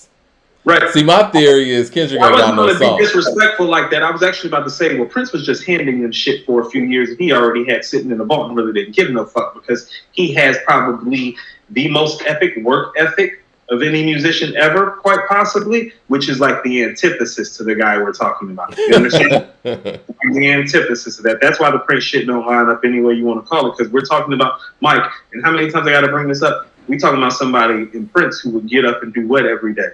Go to work. Yeah. All right. Well, the other thing is too, you know, contractual obligations and disputes are one thing, but we're talking about hip hop. You can't get no features going on just for your fans. You know what I'm saying? Like jumping on a record here and there. So, do you remember why 2 Chainz and Wayne's album was released through 2 Chainz with 2 Chainz as the head on 2 Chainz imprint? Because Wayne was going through contractual problems, but Wayne still wanted to put out material and let people know he was here. So when he did the album with Chainz, put it under Chainz shit, people still get to hear Wayne. Wayne still get to fight his fight. There's so many ways to fight this fight. I believe the Lox fought a whole campaign where they flooded the streets with dope-ass records and dope-ass T-shirts. I think they... Did the Lox create the street team, or was it more of a Naughty by Nature thing? Or how far back does that go? I don't know. I know they made We Are the Streets. Yeah. They got off Bad Boy. That's what I know. They made We Are the Streets. Shout out to Mad Max with the super chat. He says, my theory is Kendrick's not dropping until 2024 for his final album, 7 years after his Damn album, which is the number for completion. Man, if he don't drop to 2024, man, I don't think anybody's going to care at that point. I mean, I just don't think anybody's going to care at that point. I never thought I'd be to the point that I'm quoting Hope like this. Just because a nigga wear a kufi don't mean that he right. Is he still top 20 to you? You don't understand all of the... I don't know, Mike. I don't know what to do about this. I've never... I mean, have we ever been placed in the sphere of hip-hop history, all jokes aside, have we ever dealt with somebody who was trending towards being in the greatest MC of all time conversation that bought it to an abrupt pause? Because even for the people who took these pauses, like the Rakim pause, the Nas pause, well, guess what? They took those pauses, they were already at the very top of the heap in the argument when they took the pause. You get what I'm saying? No, they weren't on ascension when they took the pause. They had ascended. I mean, but if we're talking about people in the 80s, we're talking about people who were parts of the foundation of hip-hop. You know what I mean? So it's like they're kind of in a different conversation because they started creating the industry. And honestly, the industry kind of moved on from them. And some of the groundwork that people like Rakim, Kane, KRS, Slick Rick, and all these guys put down, that can't be duplicated. So it's a little different. We've never seen anything like this. And somebody in the chat says that Kendrick lives rent-free in my head. Listen, I like Kendrick's music. I think Kendrick's dope. I think he was trending towards definitely top 10. And I would love for us to be able to talk about a Kendrick album, but we would be remiss to act like this isn't going on. Okay, so how about this? I mean, you know what? For me, lyrically and songwriting-wise, I think he is more talented than Ghostface, and I got Ghost at 7. And so his catalog, though not as consistent as Ghost, and not as good as Ghost because of the consistency, trending towards that, and has a songwriter and lyricist think he's better than Ghost. What does that say about where I had him trending towards it? I got Ghost at 7, and I'm saying that because I got Scarface at 6 and Jay at 5, and then it's Tupac, Big, Nas, Rocket. You get what I'm saying? Yeah. It's like his capability and his trajectory. I don't think we've ever seen anybody with this type of trajectory not fulfill the trajectory for whatever time frame that it was, Mike. People fulfilled the trajectory, and this is why I bring up Rakim every time I bring up bars, because when people tell me that somebody's dope, I immediately go like play Follow the Leader, a microphone theme for them, and then I ask them, now how dope is this guy when this guy made this in 1988? Tell me how nice he is now. Hudson was saying that we're talking about Kendrick during a Dreamville review. No, man, we're past the Dreamville review. We're talking about TDE now. We're talking about Absol, J-Rock, And Schoolboy Q in the studio, looks like. Putting hold on, in Mike. work. Let's stop for a second. You know what we didn't do? We didn't rate the Denzel Curry or the Dreamville to put those to rest. We are on a different topic and not talking about Kendrick and Cole's space. I have said that Cole right now would be my third MC after Nas and Conway, which means he's all the way outside right now because he has one album in the last 4 years, and I'm putting him at number 3. Yeah, he outside. What would you rate the Denzel Curry? What did you think? I'm thinking about 3.5-ish. Okay. I thought 4. I was gonna go 3.75. You know, my thing is, man, I think he needs to be a little bit more polished as an MC. I think that's what kind of is distracting to me. Okay, so but the intent and everything is there. So you think the bones is there? He just needs to work on the bones. Yeah. I'm gonna go with you on the 3.75 because I didn't love the production. Yeah. I'm with you on the 3.75. How about this? Isn't Lotto's album better? Yeah. Without question. Without question, right? Yeah. 3.75. Okay. What about the Dreamville? Hold on, I'm gonna get to the super chat. Tominette says Cole would kill Kung Fu Kenny in the verses. That would be interesting. The Dreamville Gangsta Grill, I'm going 4 with that one. Either out of 4.25. I mean, obviously it's a mixtape, so you're gonna. It's hard to really judge compilations, but yeah, I'm going 4, man, because I liked it. I'm gonna give it a 4 too. We've had compilations make our top 20 list both years. Our second yearbook is about to roll out, and I think this one is probably the contender to make the top 20 list this year for a mixtape. I think we're going to be hard pressed to get a better mixtape this year. It's going to be put out. No, because they came with some heavy hitters. No, they came with some heavy hitters. They came with some, I told you, our Linux is on 2 tracks. I'm like, Change is on here. The record would change. What is it called? They shouting out. Are you talking about Ghetto Gods freestyle? No, the one with Chains, where they shouting out Simpson what? No, that's Ghetto Gods. Earth Gang and Chains. Oh no, you talking about Barry from Simpson.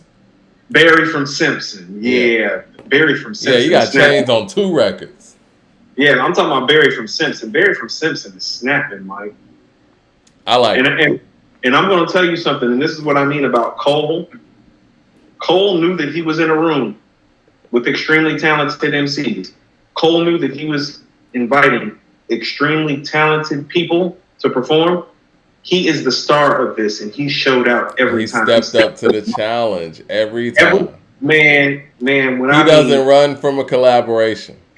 He's never ran from a collaboration. But what I'm saying is that he's taken his slights and he's actually gotten better. And in the moment, which is where you really get judged. Like Michael Jordan's Michael Jordan because of his final performances. You get what I'm saying? Yeah. Like when the moment calls for it is where the separation happens. And what we are finding out with Cole is that when called upon for the moment, he is delivering at all-time great MC level. That is a very fair point.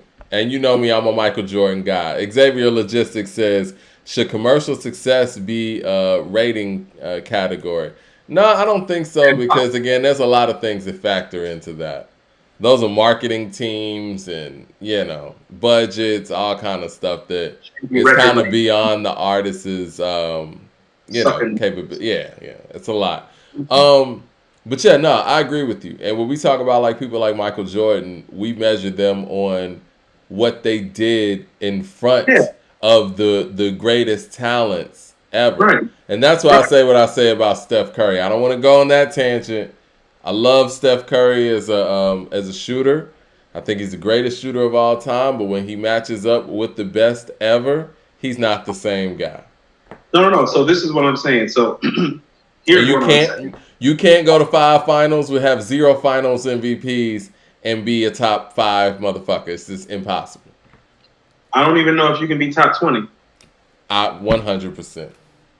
You can be top 25, top 30, but you can't be top 20 and go to 5 finals and not have any finals MVPs because I can show you 20 guys.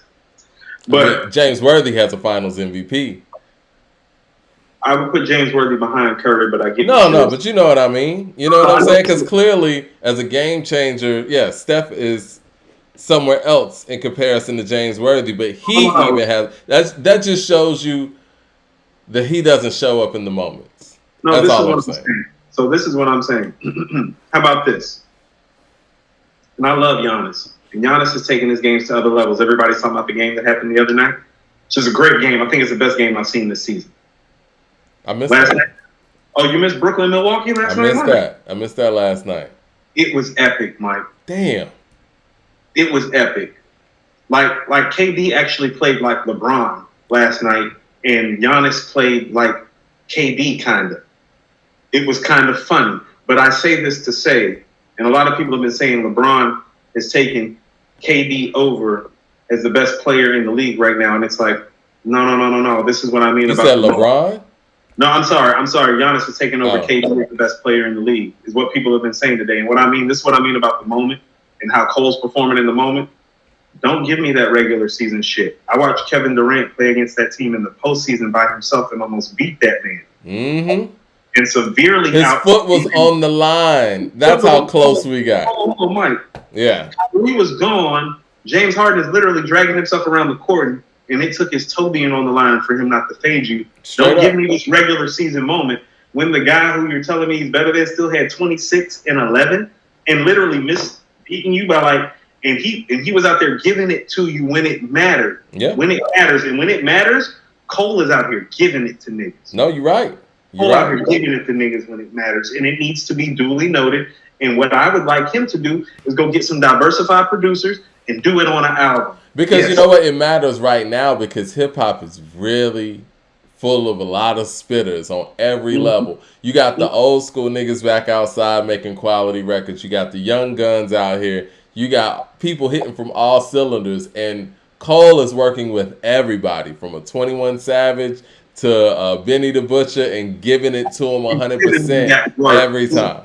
He out here giving, Mike, everybody has caught that work in the past 2 years. No, that's real. Shout out to East Village with the Super Chat. Says, I watch you guys give reviews on groups and hip hop, but not heard where you put Naughty by Nature and who's in the verses coming close to those bangers. I think we spoke a little bit about Naughty being in the verses last week when we were talking about Cypress Hill and Onyx. When it comes to big songs, it's tough to beat Naughty by Nature. I don't even know who I would put Naughty by Nature up against in the verses. I don't know. Well, also, too, when you're saying those bangers, understand the verses catalog is going 20 songs 20 deep, right. And so what you're going to find is that, oh, man, Naughty got about 5 to 7 joints like that.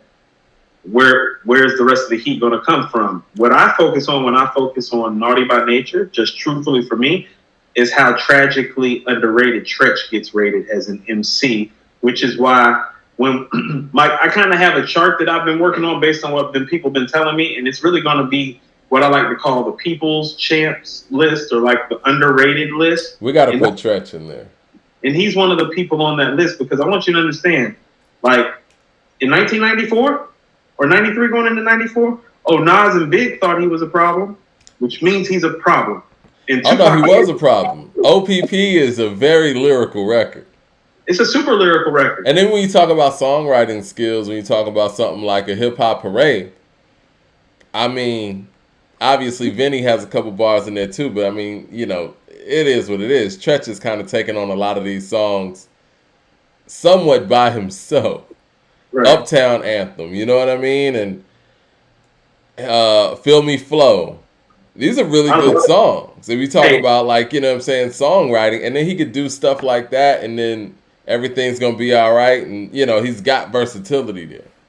No, I'm a big fan of Tretch. I love Feel Me Flow, Mike. Feel Me Flow is a lyrical display, too. Like, he gets on hit records and spits crazy. Well, he's like, you about to feel the chronicles of a bionicle, lyrically spitting, just missing, I'm on a missing, and just hitting, and just keeps going. Yeah. Mad Max with the $20 super chat. Shout out to you. He said K-Dot always been overrated because of the fact that he's been using Drake to promote himself since 2012. Man told us on Drake's interlude off of Take Care that he was just jealous of Aubrey and wanted to be a great rival of Drake. You know what? That is interesting, and I want to say this before we move on from Kendrick and get to this rating system. I do think it's interesting the little Cold War that was going on with Kendrick and Drake, where it was clear that Drake was throwing little shots at... I'm sorry, it's clear that Kendrick was throwing little shots at Drake, and has never really materialized into anything. I was just talking about King Kunta. That whole Ghostwriter line and stuff on King Kunta, that was about Drake. That's a Drake shot. That's you know what I'm saying? And you had the whole Nothing Was the Same, line that he did on that BET freestyle where he was talking about a sensitive rapper in their pajama clothes and stuff. And it's like, that was a shot at Drake too. And first of all, it's like, where are these things coming from? And why did it stop? And we don't really get any insight on that. But I will say this. When it comes to this industry, it seems like when people go at Drake, they have to either take a fall or just stop. You remember that fight with, I think it was Floyd, and it was, who was it, man? Sugar Shane Mosley. And Sugar Shane hit him. And it looked like he was about to knock Floyd out, and then he stopped. And that's how I feel when people start going at Drake, and even with the Meek Mill thing. Why did it take Meek, this battle rapper out of Philly, so long to respond to Drake? And then he did it so weak. And when Pusha did what he did, it seemed like that was off script because everybody came and Pusha like, yo, you went too far. This and this. You had a whole apology to it, and it's like mainstream rappers aren't supposed to diss Drake, and for whatever reason, Kendrick was throwing those shots, and for whatever reason, he stopped. And it's very odd. I don't know. It's weird. Wasn't that round 3 when Shane tapped Floyd like that? I feel like it was round 2. Yeah. And that's how I feel like metaphorically, that's what happens when people go at Drake. It's like they'll go hard and then they'll stop. Hey, I never knew why I was like, because here's the thing. Floyd wasn't the defensive fighter that he became in that fight, but I think that fight is part of how he became that defensive fighter because he almost got his ass knocked out. He did. Shout out to Ray Realms. He says lyrically, who's more talented, Tretch or Kendrick? And then we got Banger Jones. He says, if Jay-Z's next album is not on the KD2 and Magic level, he's done. No. We're going to give him a King's Disease pass. He can get a KD pass. He can get you a KD1 pass. Get you a KD1. Nas is ahead of Jay-Z right now. It is what it is. And this is from somebody who's been saying that Jay-Z's been ahead of Nas for like the past 20 years. So Nas is definitely ahead of Jay. But no, I think it's a weird phenomenon that Kendrick was going at Drake and then it stopped. And like the person said in the chat, Kendrick wanted that spot. And I think now when you talk about the mainstream MCs or whatnot, I mean, people look at Drake as the most successful. I don't know. It's an odd thing. I think that even with the whole Control thing, he really wanted to have a back and forth sparring with Drake. And for whatever reason, it just stopped. Because it would have made him look good. Because he's like leaps and bounds, like as MC-wise, like he knew what he was doing. Yeah. But Drake also knew what he was doing. Right. He didn't engage. You want to get into this rating system, man? We're like, I don't know. It's like where you want to go. Are we going I Am Volume 2 or are we going rating all system? Right, let's go I Am Volume 2. Let's do that. So hold on. So Mike, tentatively, I've been making like this underground Kings list and I need people to help me finish it. So This is what people have been telling me. Telling me we need to rate Tretch, Chubb Rock, Master Ace, OC, Heavy D, Pharoah Monch, Grand Puba. Those are good ones. What do you think about CL Smooth? I love me some CL Smooth. I love CL Smooth, man. In my personal opinion, I think he's the most underrated rapper of all time. Well, you want to know what I was thinking about as soon as you said that? Pasta Noose was another person. Huh? Pasta Noose from De La Soul. Yes. Oh, let's throw Pasta Noose in there. Mm-hmm. Hold on. Say that again, Mike. What? Pasta Noose, is that how you say it? Yeah. I've always said Pasunos. Oh, no. Pasta Noose. Pasta Noose. Plug one. Right, like, oh, right. Somebody said special ed. Ooh, that's like crazy. That. I had Special ed's dope. Parentheses. I didn't know if people really were hip to how dope special ed really is as an MC. I got K Reno in the chat. Who? K Reno from Texas. Mad Max with another super chat. Appreciate you, man. Appreciate you showing love to the show. He said, go back to every time Kendrick drops his talking about smoking on your top fives, and it's almost always a shot at Drake thrown.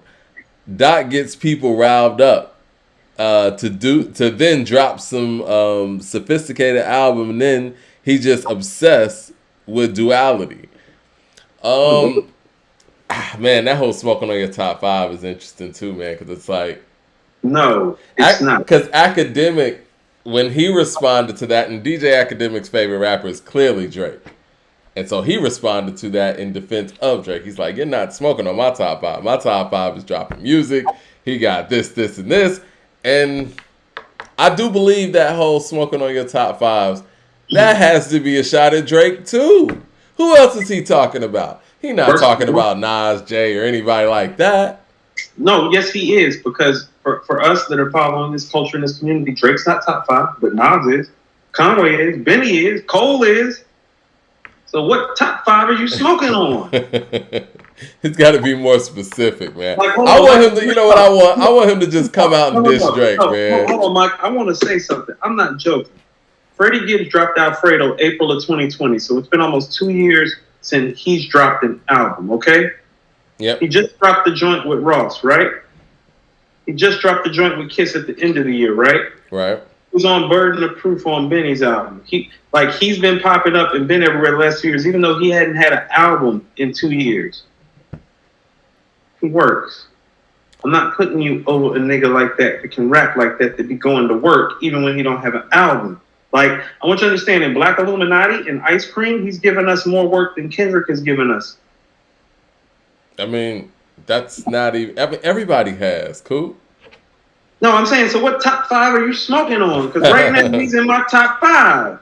Like, I want to say, what was that? Was it 2018 when Styles P dropped like 3 albums and the album with Dave East or something? Like, it was 2 albums in the album with Dave East. Yeah, it was 2 albums in the album with Dave East. And I'm like, yo, niggas is dropping 3 albums? Veterans now. Vets who have spent a lot of bars. Yeah. Spent a lot of bars. And somebody who is in a lot of people's top 20, 25, too. You want to know what's crazy? You want to know what the craziest thing has been since we've been doing this podcast that I want to say right quick? What's that? How many people love Styles and have him rated higher than Jada, specifically about the catalog? Well, I've noticed that since I've been doing According to Hip Hop, period. That's been a real eye-opener for me. Shout out to East Village. Says, please rate Tech 9. I'm interested in what you guys think. So you want to know what we got 10 with what you guys think when I did my list, the rate he rated top 5. Okay, yeah. Go ahead, I'm sorry. No, that can be on the next list because we got 10 ended it with special ed because we can do Tretch, Chubb Rock, Master Ace, OC. Oh, you want to do all them together? Yeah, because I think that's a good head list. Tretch, Chubb Rock, Master Ace, OC, Heavy D, Pharaoh Monch, Grand Puba, Sunos, CL Smooth, Special Ed. Say it again. Pasanus. Pasanus. Oh, God, I got to get that right. Pasanus. Pasanus. But I'll tell you what I thought when he said Tech 9. I thought Tech 9 to .x AZ. Shout out to AZ. So we can get the next list started. You want to know what else? Who should be on that next list too? Big Boy. Yeah. We got to put Big Boy on one of these lists. Yeah, let's go through this. Let's go through this I Am and Oh, you want to know what? I think I Am might be 15 songs because there's that intro, which is a dope intro. It's just long and unnecessary. Well, I mean, there's an intro. Well, hold on. Volume 1's intro is an actual song, though. It's Memphis Bleak handed down. That's right. So, yeah, I guess it is 15 to 14 then. That's another track from Primo that sounds better than the stuff that he gave Rakim 1 year later. Right. Let me see something, man. I think I might want to put these on the screen for the viewers because, I mean, let me do this real quick. Y'all are really participating today. I'm looking forward to us doing this track for track thing. Shout out to Blue Collar Hustle for the super chat. He says, Cooper's not wrong. There's some grace that could be extended to Kendrick because the rumor was he had a child during this hiatus. But this is getting ridiculous. So does Pusha T. Pusha T literally got married, had a kid, lost his mother and father, and still has made a classic album after Damn, and is about to drop another one that people are saying is better than the classic album that he dropped. And he's been literally flooding our TLs for the last 2-3 months.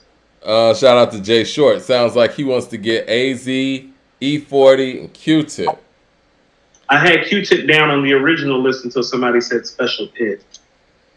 Slide Q-Tip. Q-Tip right next to Big Boy. People who hold their groups down, Mike. People who hold their groups down. Okay. Right. It's getting shady. Sorry, Andre. Listen, man. I'm not apologizing to these niggas no more. You ready to do this? Yeah, people ask us to get tougher. It's about to get tougher. They ain't giving nobody no hall passes. We about to go back and re-rate some of these motherfuckers too and take them down a notch too. Man, that says I listen more to Styles P than I do Jay-Z. Period. That's interesting. Styles got people. Yeah, Styles got people. Okay, so if we're gonna go Hand It Down versus that's New York State of Mind too, right? Yeah. Well, I mean, damn. Both Primo beats. Hard Knock Life, right? Both Primo beats. Right. Hard Knock Life. What you got on I Am? I'm gonna let you call it. Hate Me Now. I think Hard Knock Life is better than Hate Me Now. I don't care for either one like that, but you're right in my opinion as well. If I Should Die. Small World. What do y'all think? If I Should Die or Small World? I love Small World. I think Small World. How about this? Small World is probably his most underrated and untalked about story. Like, he's considered to be one of the best storytellers ever. This is the story nobody talks about. Fair. Ride or Die versus Favor for a Favor with Scarface. That's Favor for a Favor. You already know. It's looking like 3-1 so far. It's not going to end up that way. Trust me. I remember this album. Nigga what, nigga who? We Will Survive. Nigga what, nigga who got that? I hated that We Will Survive record. It's awful. Everything about it is awful. And the fact that people like it, that's skin shit. Yeah, I never liked that record. Money Cash Hoes. Ghetto Prisons. Money Cash Hoes got that. Correct. A week ago. You Won't See Me Tonight. That's a week ago. Week ago is one of my favorite songs, if not my favorite song on Volume 2. But going through this track list, Volume 2 I don't think is a classic. I'm sorry. No, not, which is what I said when it came out. How about this? When it came out, I said Volume 1's better. People like, Coop, you don't know what the fuck you talking about. I was like, okay. Now, as far as this shit is concerned, let me tell you where we're headed with this. And this is my problem with Nas. Like right around this time, because this is right before the whole Nostradamus debacle. Mm-hmm. See, I seen the Nostradamus debacle happening when I seen the middle of this album. Because literally, after Favor for a Favor, this shit is all some mid until Nas is like. It is. Going. Shout out to Blue Collar Hustle. He says, y'all taking all my money, but it's worth it. Would love to see you guys grow into a daily rap news network. You guys have the talent for film and television. Appreciate that. We're definitely making some moves, and we keeping it moving, man. We're trying to take this to the next level. We got some news that we're gonna announce to everybody in the next coming days or the upcoming days or weeks. Coming of age. I want to talk to you. Coming of age. Yes. I hate that. Yeah. All right. Can I get a Dr. Knockboot? Can I get against that? And I'm not even a big fan of Can I Get a like that. It's way better than Dr. Knockboot. That's for damn sure. Paper Chase. Life Is What You Make It with DMX. That might be a wash. That's Paper Chase with Foxy Brown, right? Yeah. I think people probably think Life Is What You Make It is the better. I think Life Is What You Make It's better. It is. I'm not a big fan of Paper Chase. And that's a Timbaland beat, too. Life Is What You Make It isn't that hot to me either. No, It's one of his worst collaborations. How about this? This is one of his worst collaborations with a great artist. Reservoir Dogs. Big things. Yeah, Reservoir Dogs. Yeah, it's not a conversation. It's like that. I like that record. Saving Grace. Nas is like. Yeah. It's all right. Kissing. Oh. It's all right. Gets that. Oh, God, so good. And Money Ain't a Thing. Money is my bitch. Funny, but yeah, Money Ain't a Thing wins that. So even with Nas getting the extra one with the last song, that ends up being 9-6. What, Jay? Volume 1, yeah. I mean, Volume 2, excuse me. See, that's why. So I tell people this: the 5 best songs on I Am are better than the 5 best songs on Volume 2. But after those 5 songs, it's all Jay. Jay Short says, shout out to Jay Short with the super chat. He says Volume 2 isn't a classic due to execution, but it's a timestamp. He said, but it's a timestamp, so that does kind of make it a classic. That's an interesting take because that would kind of imply that pretty much everything that's old is classic, right? But I understand where you're coming from with it because it is a timestamp, and whenever I hear anything from Volume 2, it literally takes me to 1998. But I think that when I listen to another album that came out in 98, Akumanai, I don't even put a year to it. So there's classic nostalgic, and then there's classic dated, okay? Yeah. This is dated, and the datedness of it hurts its classic status. Here's something that's dated that still sounds classic. It takes a nation of millions to hold us back. It was classic when you heard it. You think that's dated? Sound-wise, yes. Production-wise, there's none of that going on anymore. The message is the same, unfortunately. Oh, well, that's just, Yeah. Till the end of time type stuff. Like Nas the Goat said, very problematic.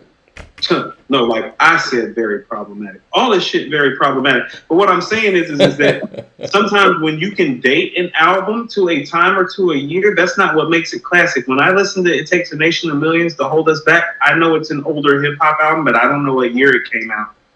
Right. Now, I will say this. Bum Rush the Show, that sounds dated, projected. That's dated. That's what I mean. And I love that record. Even when I hear My Uzi Weighs a Ton, that shit is hard. But that shit sounds like the mid-'80s. But you can tell it sounds like 85, 86-ish, maybe more than 87. Right. When you listen to It Takes a Nation of Millions, it's like, I can tell it got made in the 80s. Maybe. Or early 90s. Because I think that... I was like, or 90, 91. People saying that PE's sound is dated, but in a good way. No, that's what I mean. It's still classic, nostalgic, good. Volume 2 is not that. No. Listen, man, when I hear, let's just say even on a production level, to me, Brother's Gonna Work It Out, Louder Than a Bomb, Fight the Power, Welcome to the Terror Dome, that sounds much better than the production on Volume 2 to me. Far superior. It's superior, and it's like 10 years before. 10 years before specifically.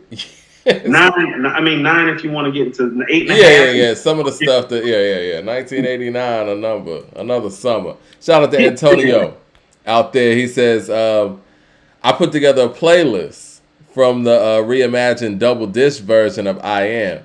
I believe Nas would have released it and I'll drop it on the comments. Y'all got to check it out. Coop has always talked about that version of I Am. It's better than it was written. That's why. Go ahead, do your little spiel on the original I Am. Let's go. For the people who are just now becoming subscribers to our page, because I feel like we've talked about this before we even had 1,000 subscribers. So, many people probably haven't even heard your spiel on the original I Am. So the GOAT conversation was about to be over with this album. So the original version of the I Am is what most people know to be the Lost Tapes with some other things going on. It was originally supposed to be a double album, for one. And this is what I mean. Him and Big was going back and forth. Okay? Mm-hmm. So Illmatic comes out in April. Ready to Die comes out in June? Right? That's 94. Nas comes out summer. in 96.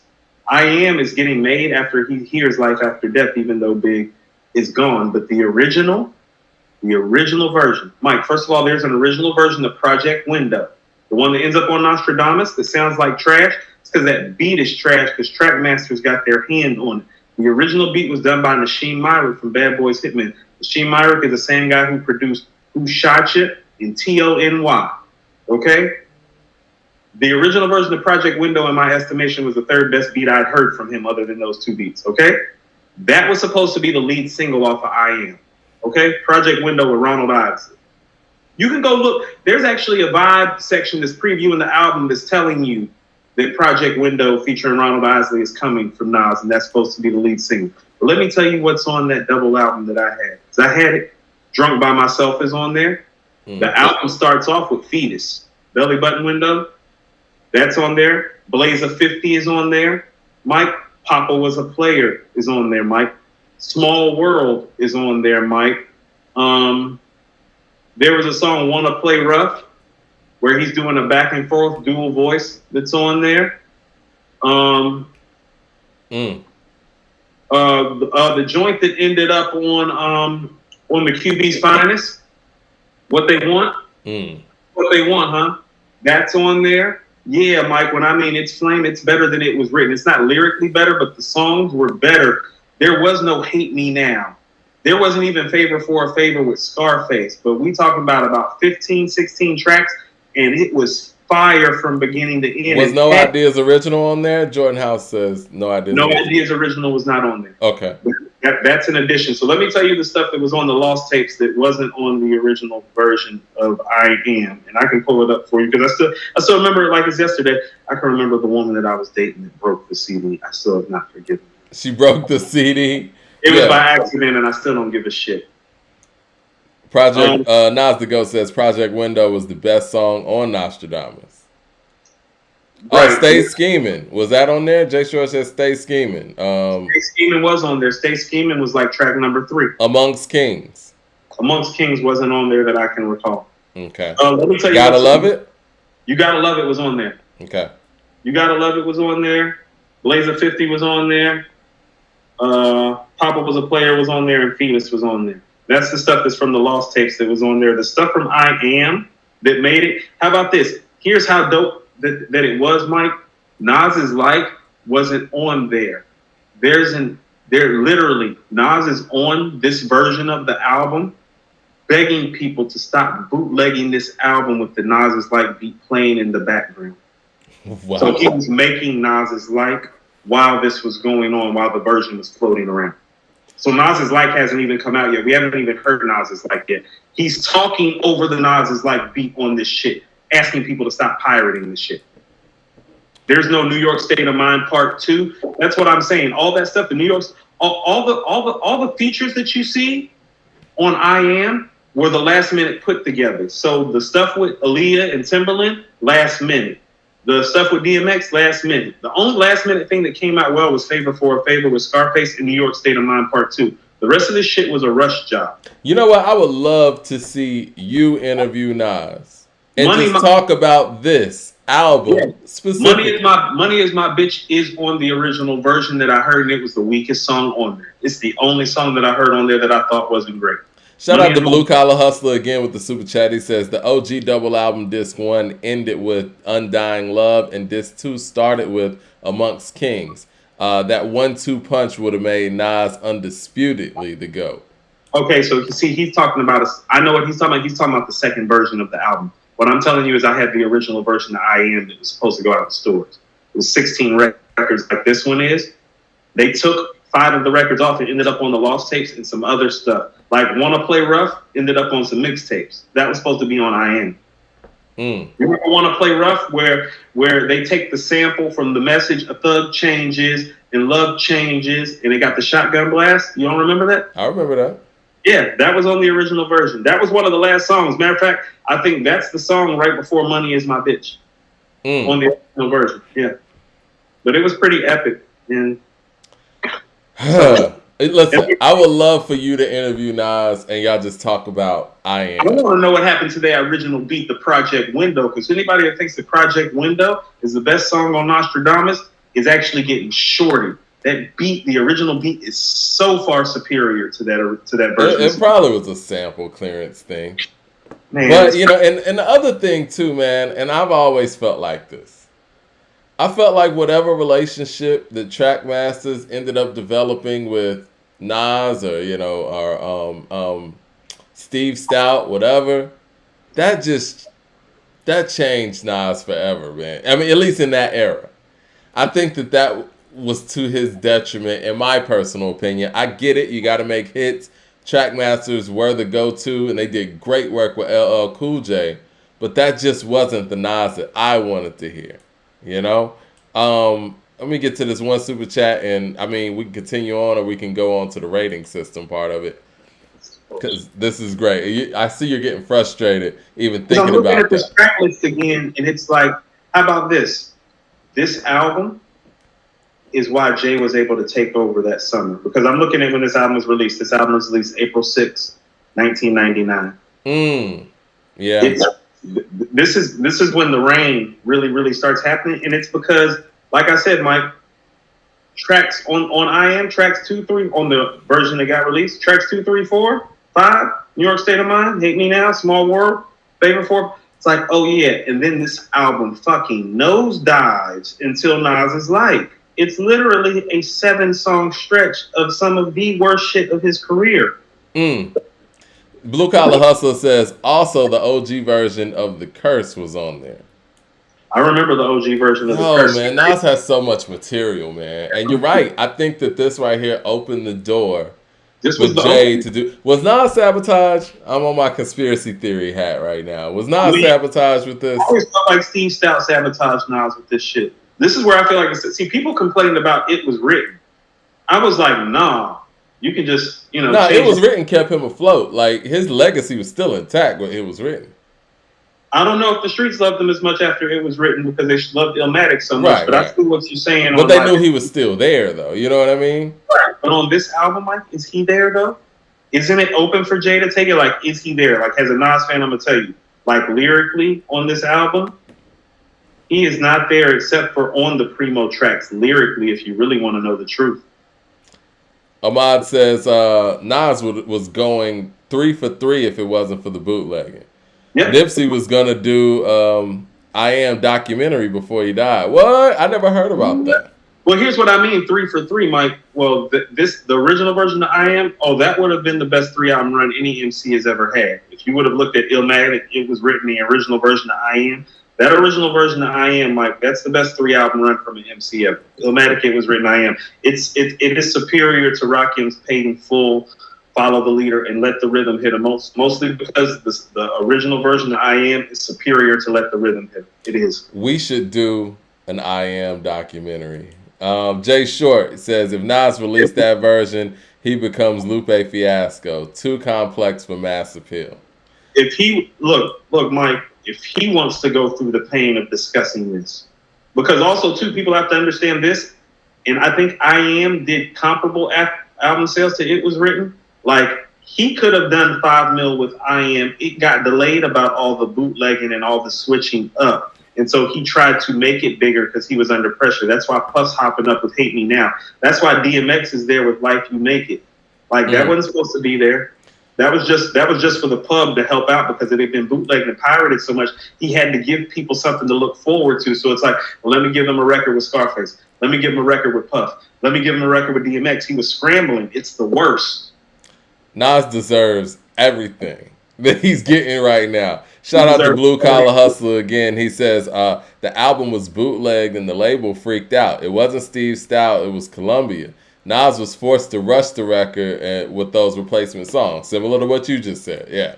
I'm about to say, I just said that. Yeah. No, but he said it before you said it. He was typing it. I'm just not getting to it. Nas the GOAT says, I Am wasn't that bad, Coop. I actually like it. I think that Coop feels a way about it because he actually heard the other one. Now, I just heard I Am as the finished product that it was. I took it for what it was, and I was like, okay, well, I like some of these songs, But once I start hearing about the songs that I've heard before that was supposed to be on there, I'm like, oh, well.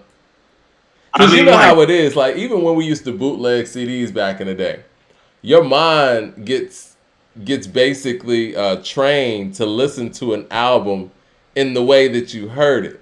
Because there's some, I think it was the John Legend, Once Again. I had that like on a burnt CD or whatever. And I love that album. But somebody put the songs out of order. But I've listened to it so many times in that way. When I hear the real album now, my mind is still triggered to the way that I heard it. But saying all that to say, you heard the I Am that you were supposed to hear. And when the other one comes out, it's like, this ain't it. What is this? I'm like that with Flowers on that on Bulletproof Wallets. Like, I heard the original Flowers. And when I hear the one on the album, I'm good. I don't even want to listen to it. No, I don't want to hear that. That's how much of a fan that I was. I had that copy of I Am in like January or February. Mm-hmm. But because he is my favorite artist, I still went and bought a solid copy while I am running around playing the real version that is classic for everybody else. I still went out and supported Mike. I almost threw the fucking CD out the window when I got it. That's what we used to do back in the day. Almost threw it out the window. I was like, what is this bullshit? Mike, I'm going to go through this one more time. I want people to understand this. That people that think I Am is all right, understand that on the original version of I Am, You Gotta Love It, Blaze of 50, Drunk by Myself, Papa Was a Player, and Fetus are on there. That is almost superior to everything on I Am, Mike. No, that's real. Blue Collar Hustler again, it says, I Am sold, outsold Volume 3 in the first weeks of sales. And even though Nostradamus is not good, it still went platinum in 1 month.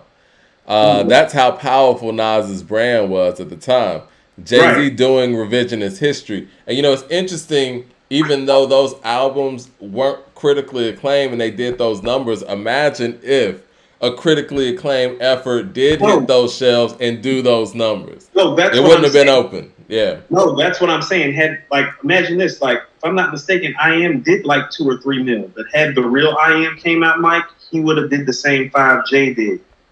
That's what I'm saying, because the quality would have been there. And his aura and his legend had grown to that point. Think about this. The Prince story happens at the I Am release party. He's big. Prince is coming to your album release party and you're a rapper, you're big. No, that's real. That's real. Yo, it's just the opportunity for visuals, too, because I don't know if people really understand how important music videos were back then, and the music videos were dictated by how powerful the music was and what demand that there was out there for that music. I've always thought it was a travesty, in my personal opinion, that there was never a music video for Rewind.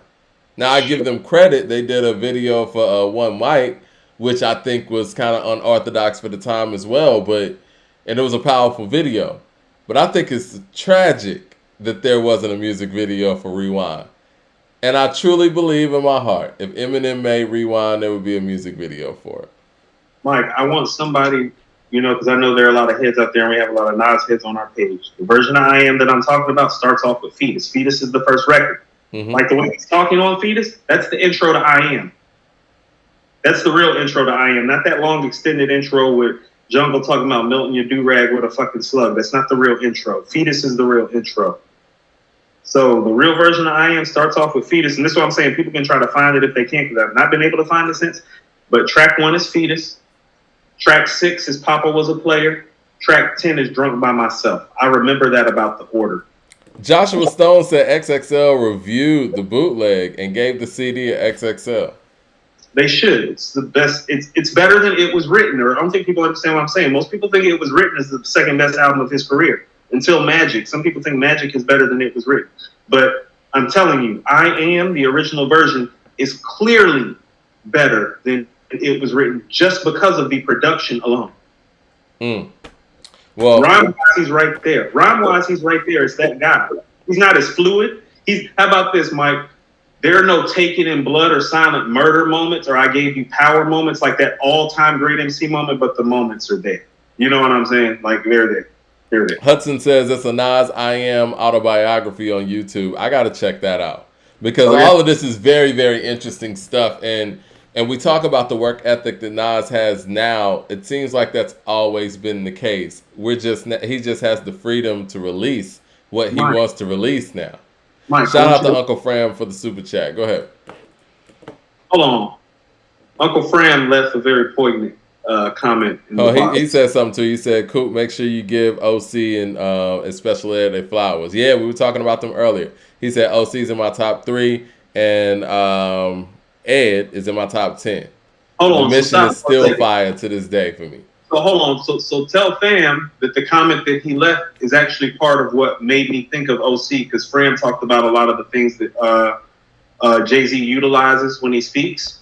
And OC does a lot of those same things. And our dialogue and conversation, Fam, made me go listen to Word, Life, and Jewels by OC again this past week because of the things that you were saying. Because my thing, when you were saying that, it's like, oh, well, OC does a lot of that shit too.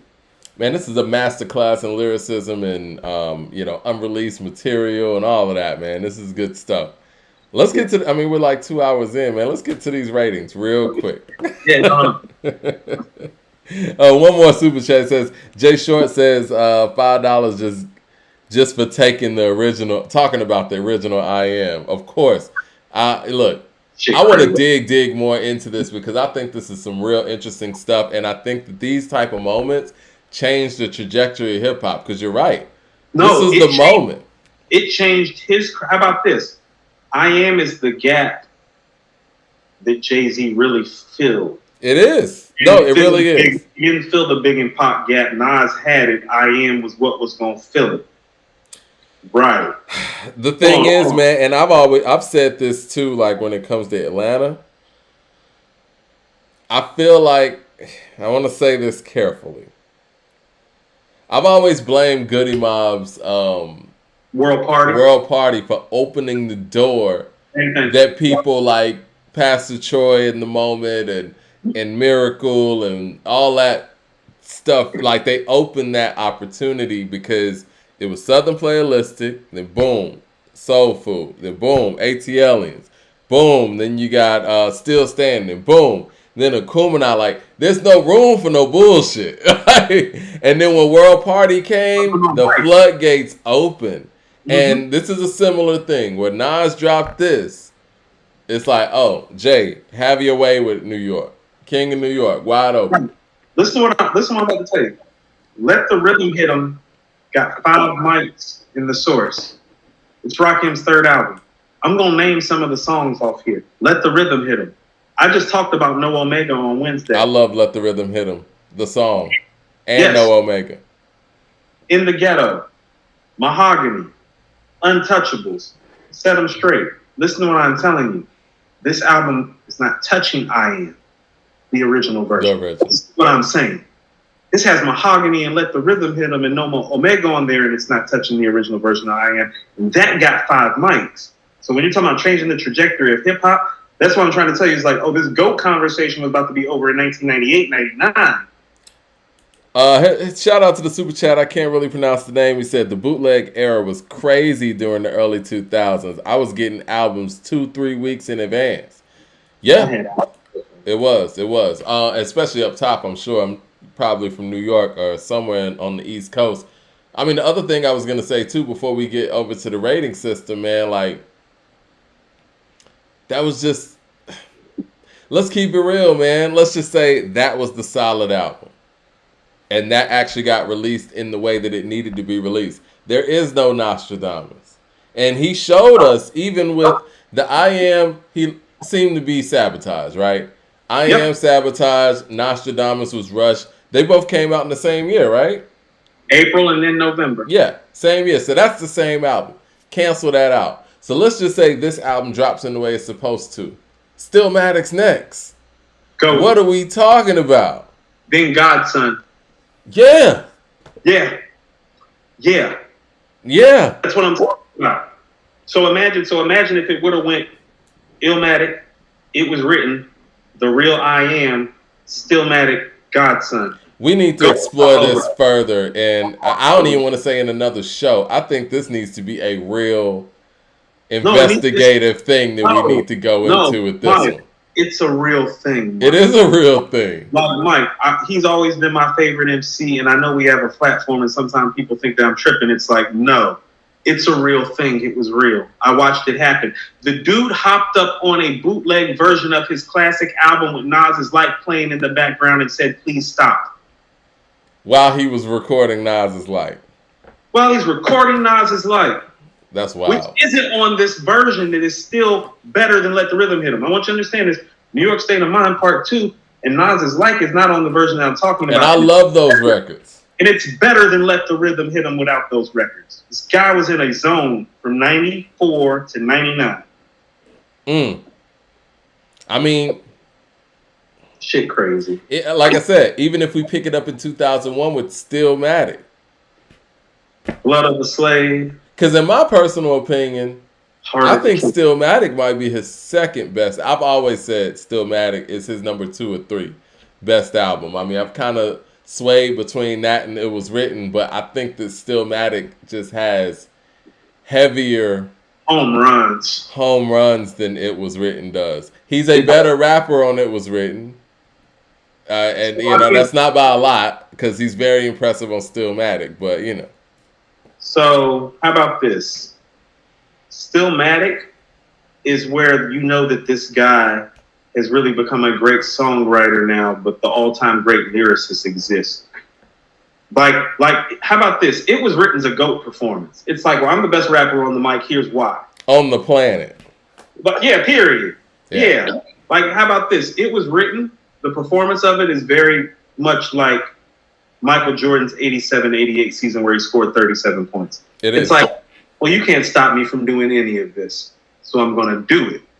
Stillmatic, right. Stillmatic is like, that's like 93 Jordan. It's like, I'm going to cut this shit on when I have to. It's like, who? Barkley, Suns, finals, I'm about to score 40 a game.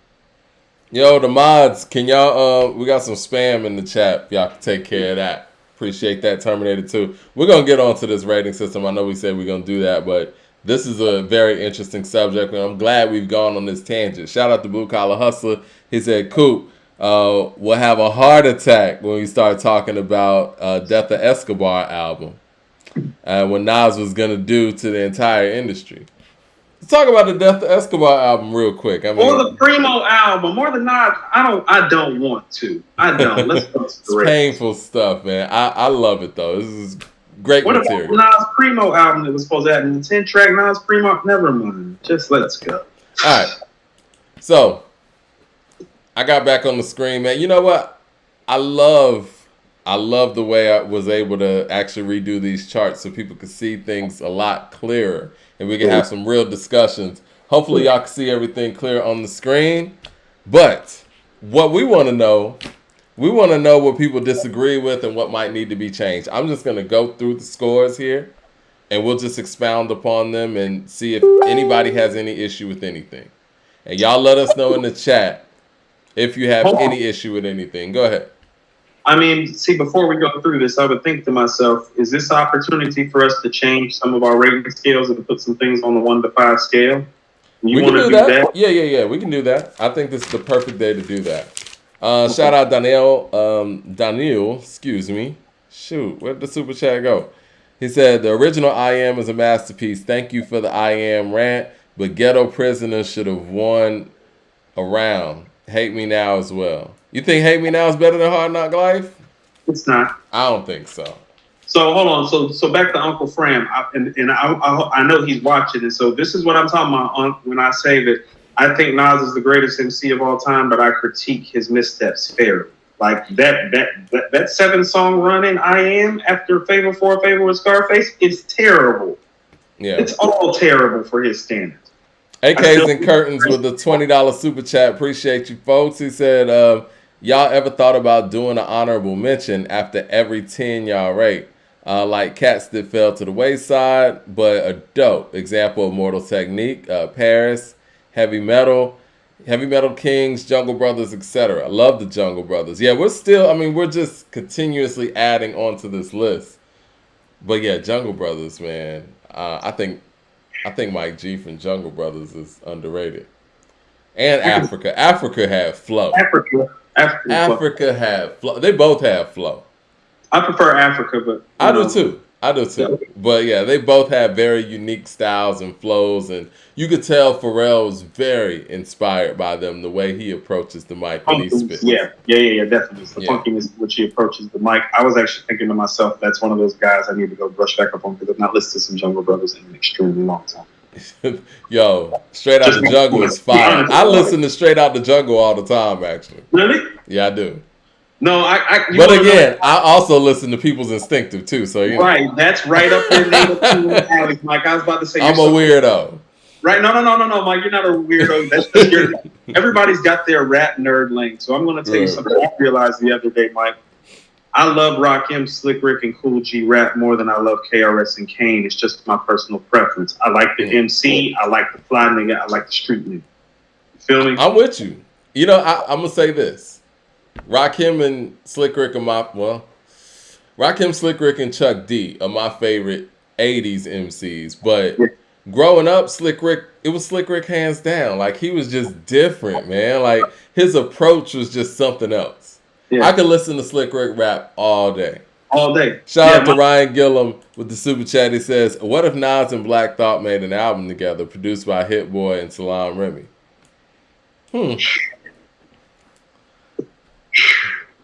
You know, I like the Salaam Remi and Nas just partnership, I guess, for lack of a better term.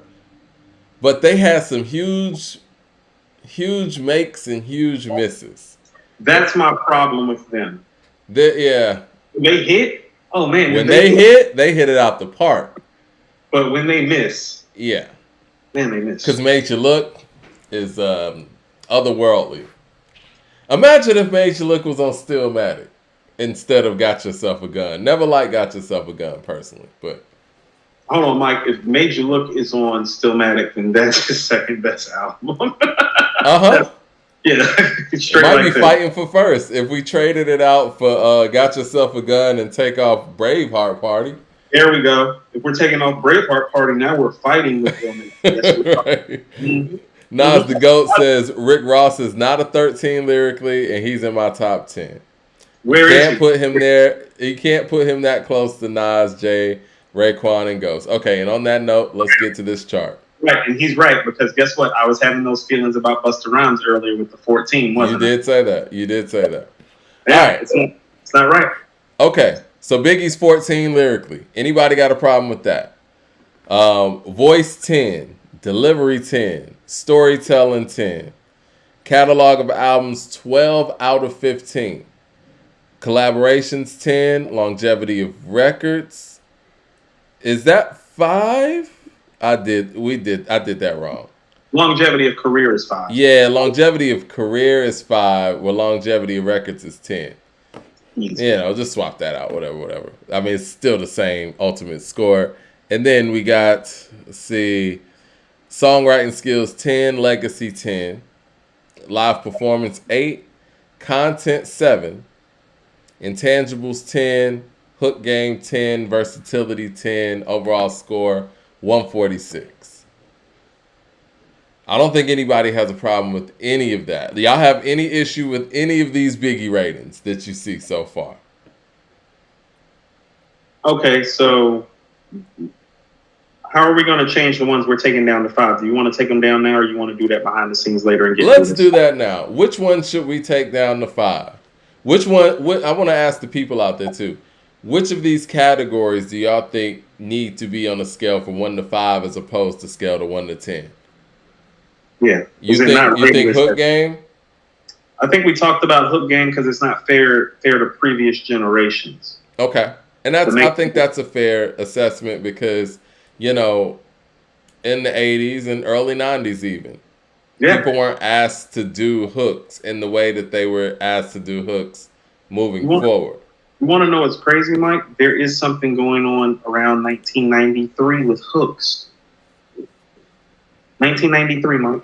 1993 is like when hooks start really taking a different shape and form.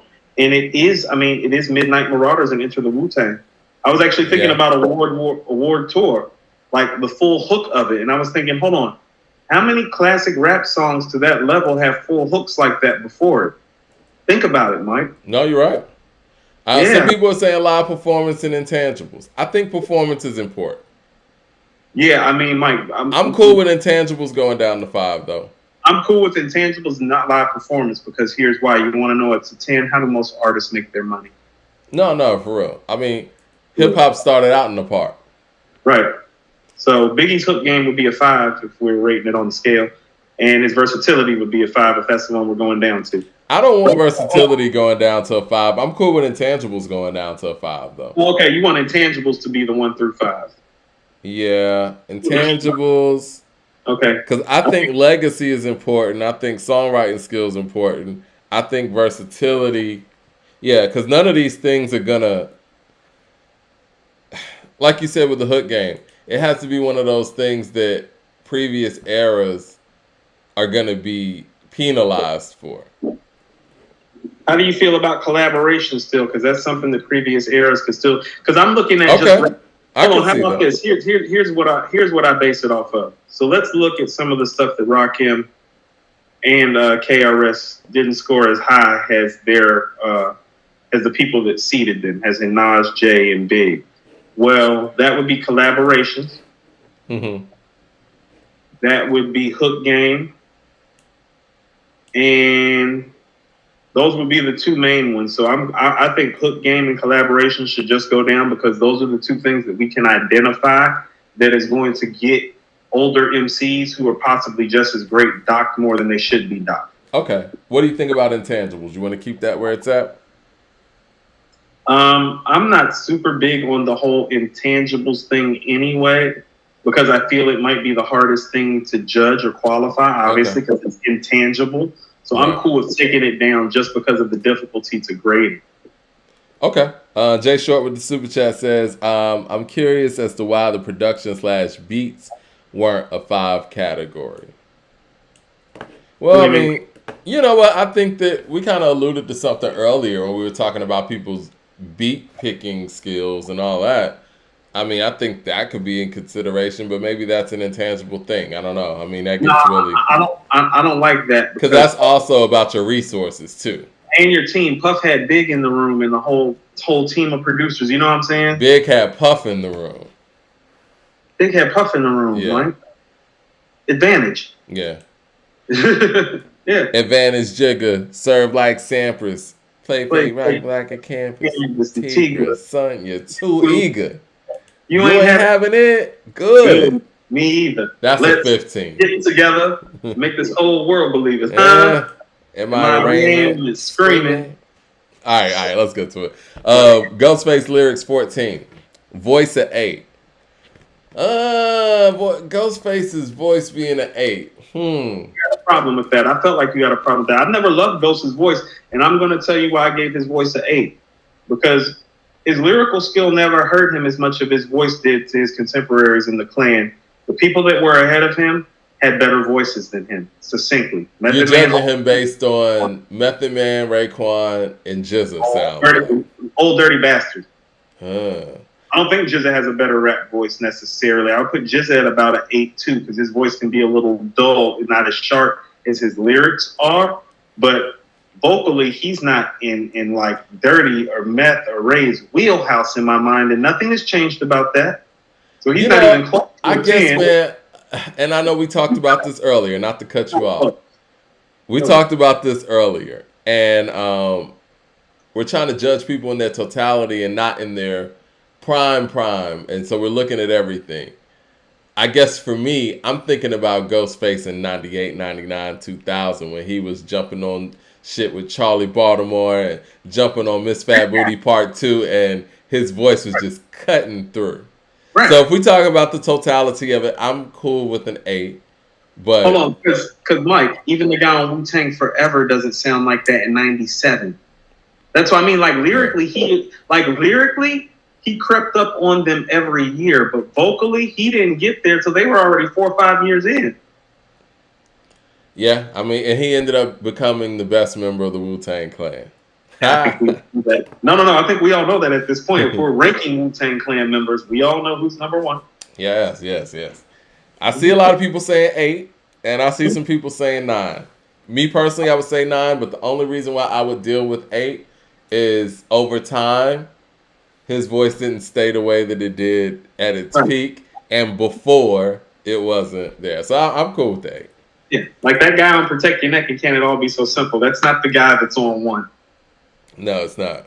Yeah. Both hands crusty, chilling with my man Rusty, low down. Well, I know that's mighty healthy, but still, it's the first thing that came to mind. Yeah. Delivery of 9. I'm dead. Listen, I might be cool with getting him a 10 on delivery, man. If you're giving, okay. So if I know I'm biased when it comes to Ghost. What do y'all think? What about his delivery is better than Ray's delivery to you?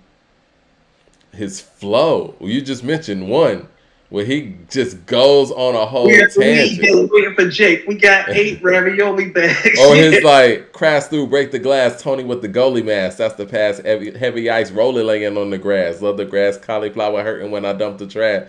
Yo, man. Mike, but on Wednesday, Sun splash, autograph, blessing with your name, / backdraft, 4-pounder, screaming with the curly ass. Sun specific contrast as the sound clashes. Listen to what I'm about to say.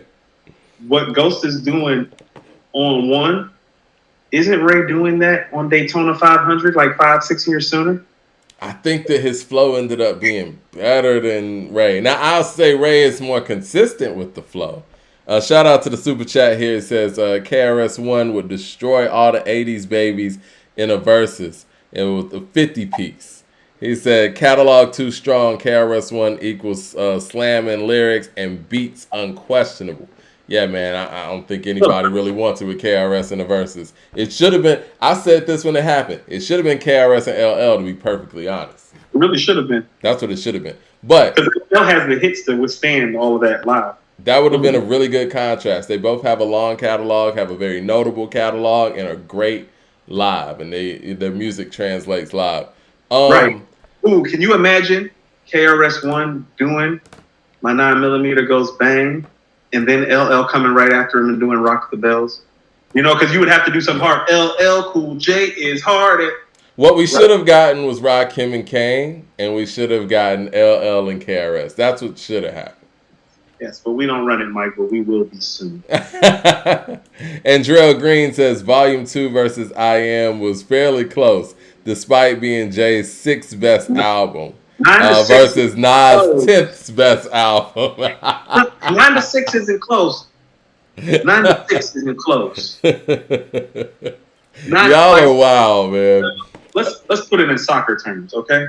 9 to 6 is not close. I think that, you could say that Ray's flow was consistent from beginning to end, but I feel like when Ghost got his stride, his flow was much better than Ray. But there we go again. Okay, so when you say that, that's not true. They wouldn't be able to do the back and forth together all these years. That's what I'm saying. How can y'all say that when they rap together? Older gods.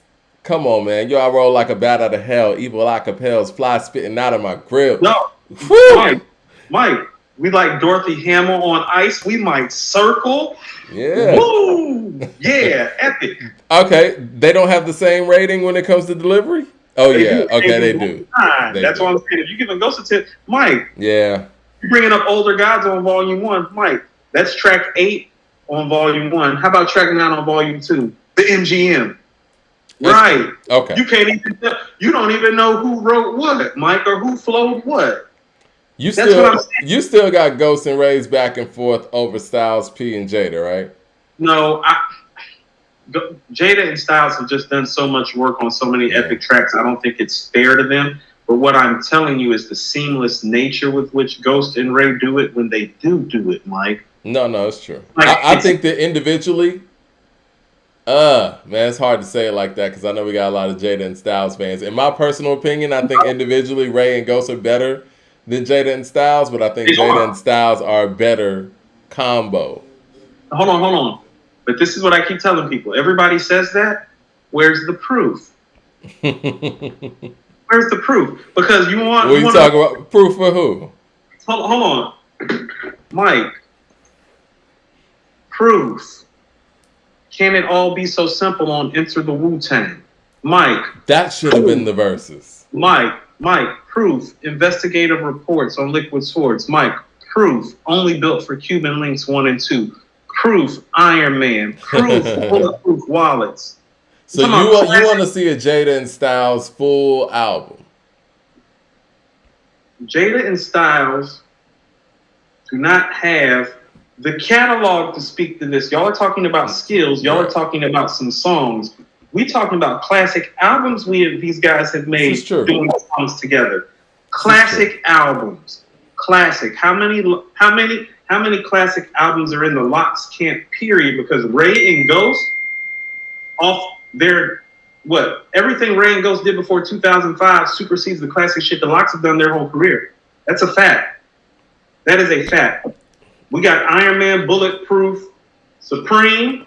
We got what he say on the Champ on Fish Scale? Back east, I'm an MC king.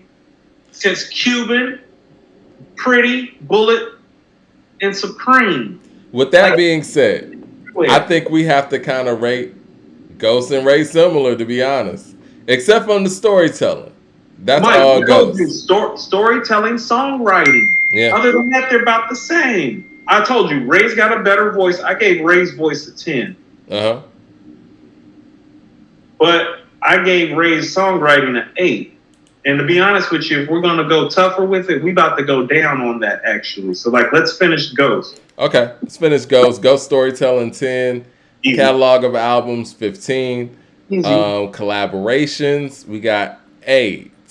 See, we're going 1 through 5. So how would you rate Ghost collaborations? I don't know who brought this up in the chat. It's one of our regulars. But he told me Ghost has more features than Ray. And it's on Wikipedia. I can see that. Ghost got a lot of features. Okay, so here's Shout out to Jay Short with the super chat real quick. Hold that thought. He said, I prefer Raekwon, but I'll admit, Ghost still stole the show on Cuban Link's 2 appearance a decade later. Okay, go ahead. Cool. I thought they were very comparable when they showed up together on Cuban Links 2. Cuban Links 1 is Ray. It is.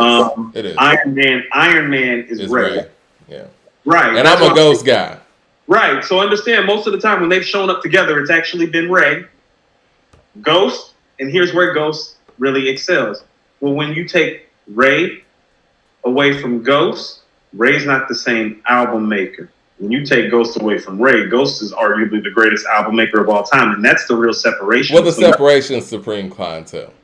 Right, that's what I'm saying, because Ray doesn't have something like that without Ghost, and Ghost got that without Ray. But I'll tell you, too, it's not just Supreme Clientele to me. Fish Scale to me is borderline. Well, I mean, that's where it started, though. You know what I mean? Because the thing is, at that point, nobody in the clan had made anything that was that great outside of, their individual chamber. Because they were making stuff that had, that Wu-Tang sound. Supreme Clientele wasn't the quote-unquote first generation Wu-Tang sound. Because you know how all those first generation Wu-Tang solo efforts, they had a certain sound to them. Supreme Clientele brought in Carlos Brody, brought in Juju.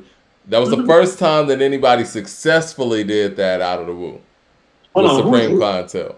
No, you're right. So that's what I mean. Ghost was the first. How about this? Ghost is the first Wu member to say, I don't need RZA to make a classic album. That's really what Supreme Clientele is. Well, I mean, RZA was executive producer, but yeah, still, I know what you mean. Right. I don't need RZA.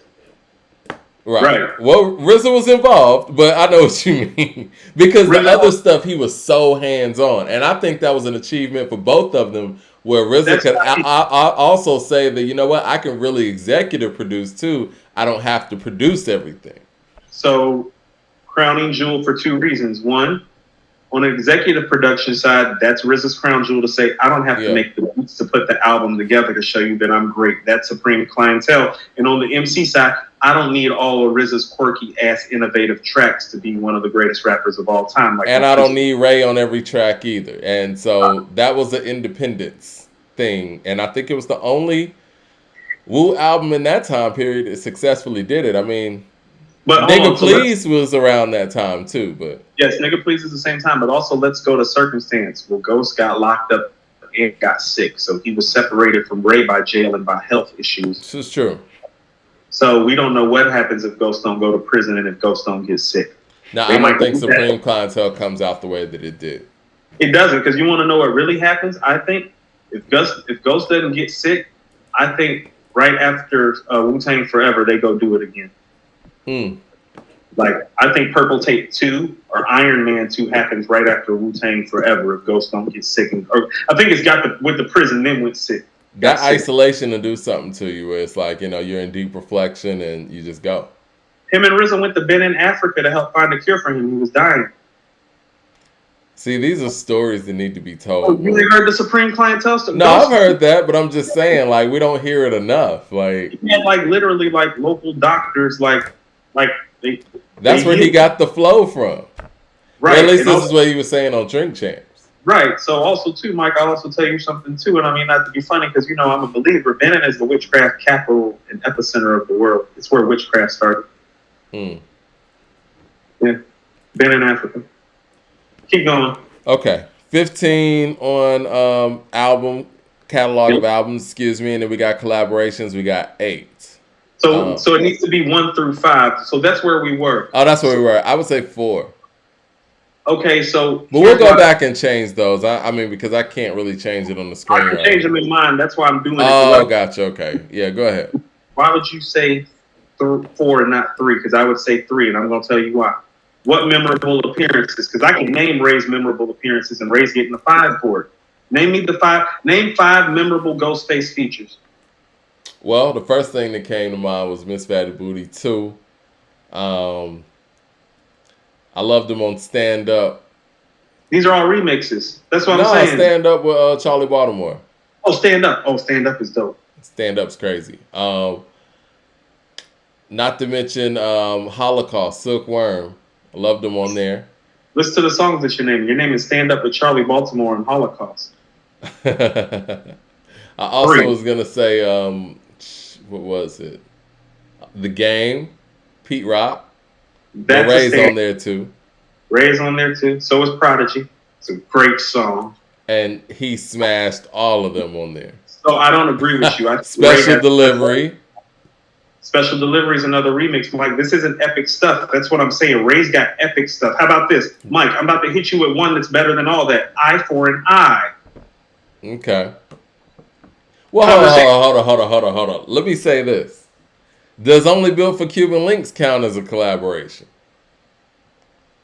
Because it's not his. If you want to know what? Ooh, Mike, that's sneaky. If that's the case, they're both getting 5s because that's what they are to each other. Because there's no Iron Man or Bulletproof Wallets without Ray either.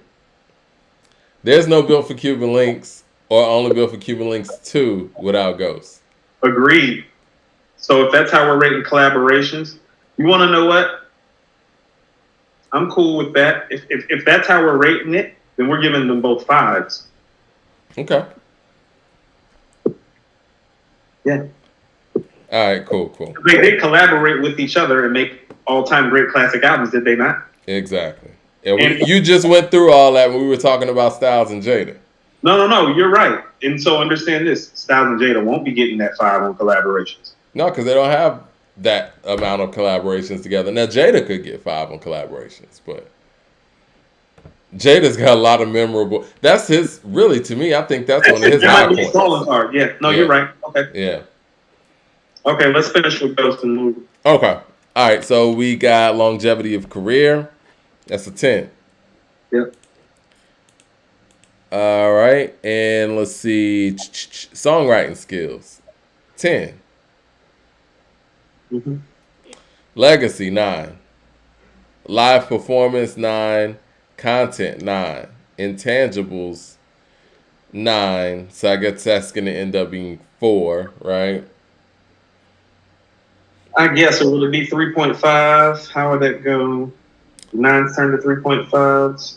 I think, on a scale from 1 to 5, if we're rating intangibles, yeah, I'm going with 4 because we got the Wallaby King and all that stuff, Okay.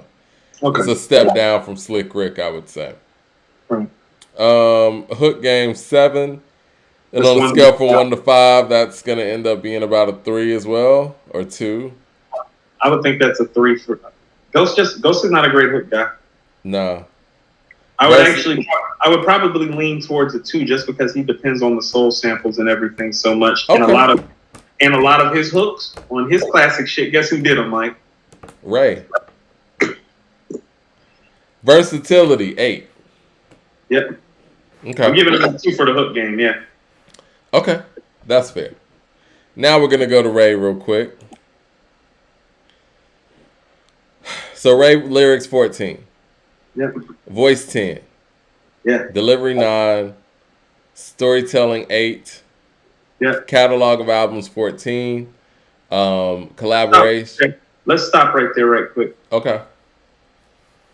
I think maybe we should go down to 13, and I know he has the race. I know he has the Wu stuff and the Go stuff. Should we be weighing his solo catalog heavier than all of that stuff? Because him getting that 14 is more of a cumulative score than a reflection of his solo catalog. You're right. I agree 100%. I've said this before. I agree.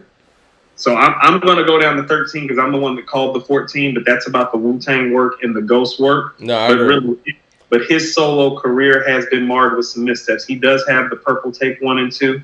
He does have Shaolin versus Wu-Tang, which is a very understated and slept on project. Black Thought's on there. Yeah. Which is a great project. You and I both love The Wild. The Wild was getting some album of the year contention. Is hard. The Wild is hard, and people acting like The Wild's not as hard. So what we have from him is we have 2 classic albums, and we have 2 good albums. What's the rest of it look like? Okay, 13 is fine. I think that's fair. More than fair. Okay, so collaborations 10. 5, but yeah, I've already put that in. Yeah. Since 1 through 5, that's 5. Okay. Longevity of records 9. Yeah, his records have held up more than Ghost records. Longevity of career 10. Yep. These guys are still here. It's an incredible thing. Then we got songwriting skills 8.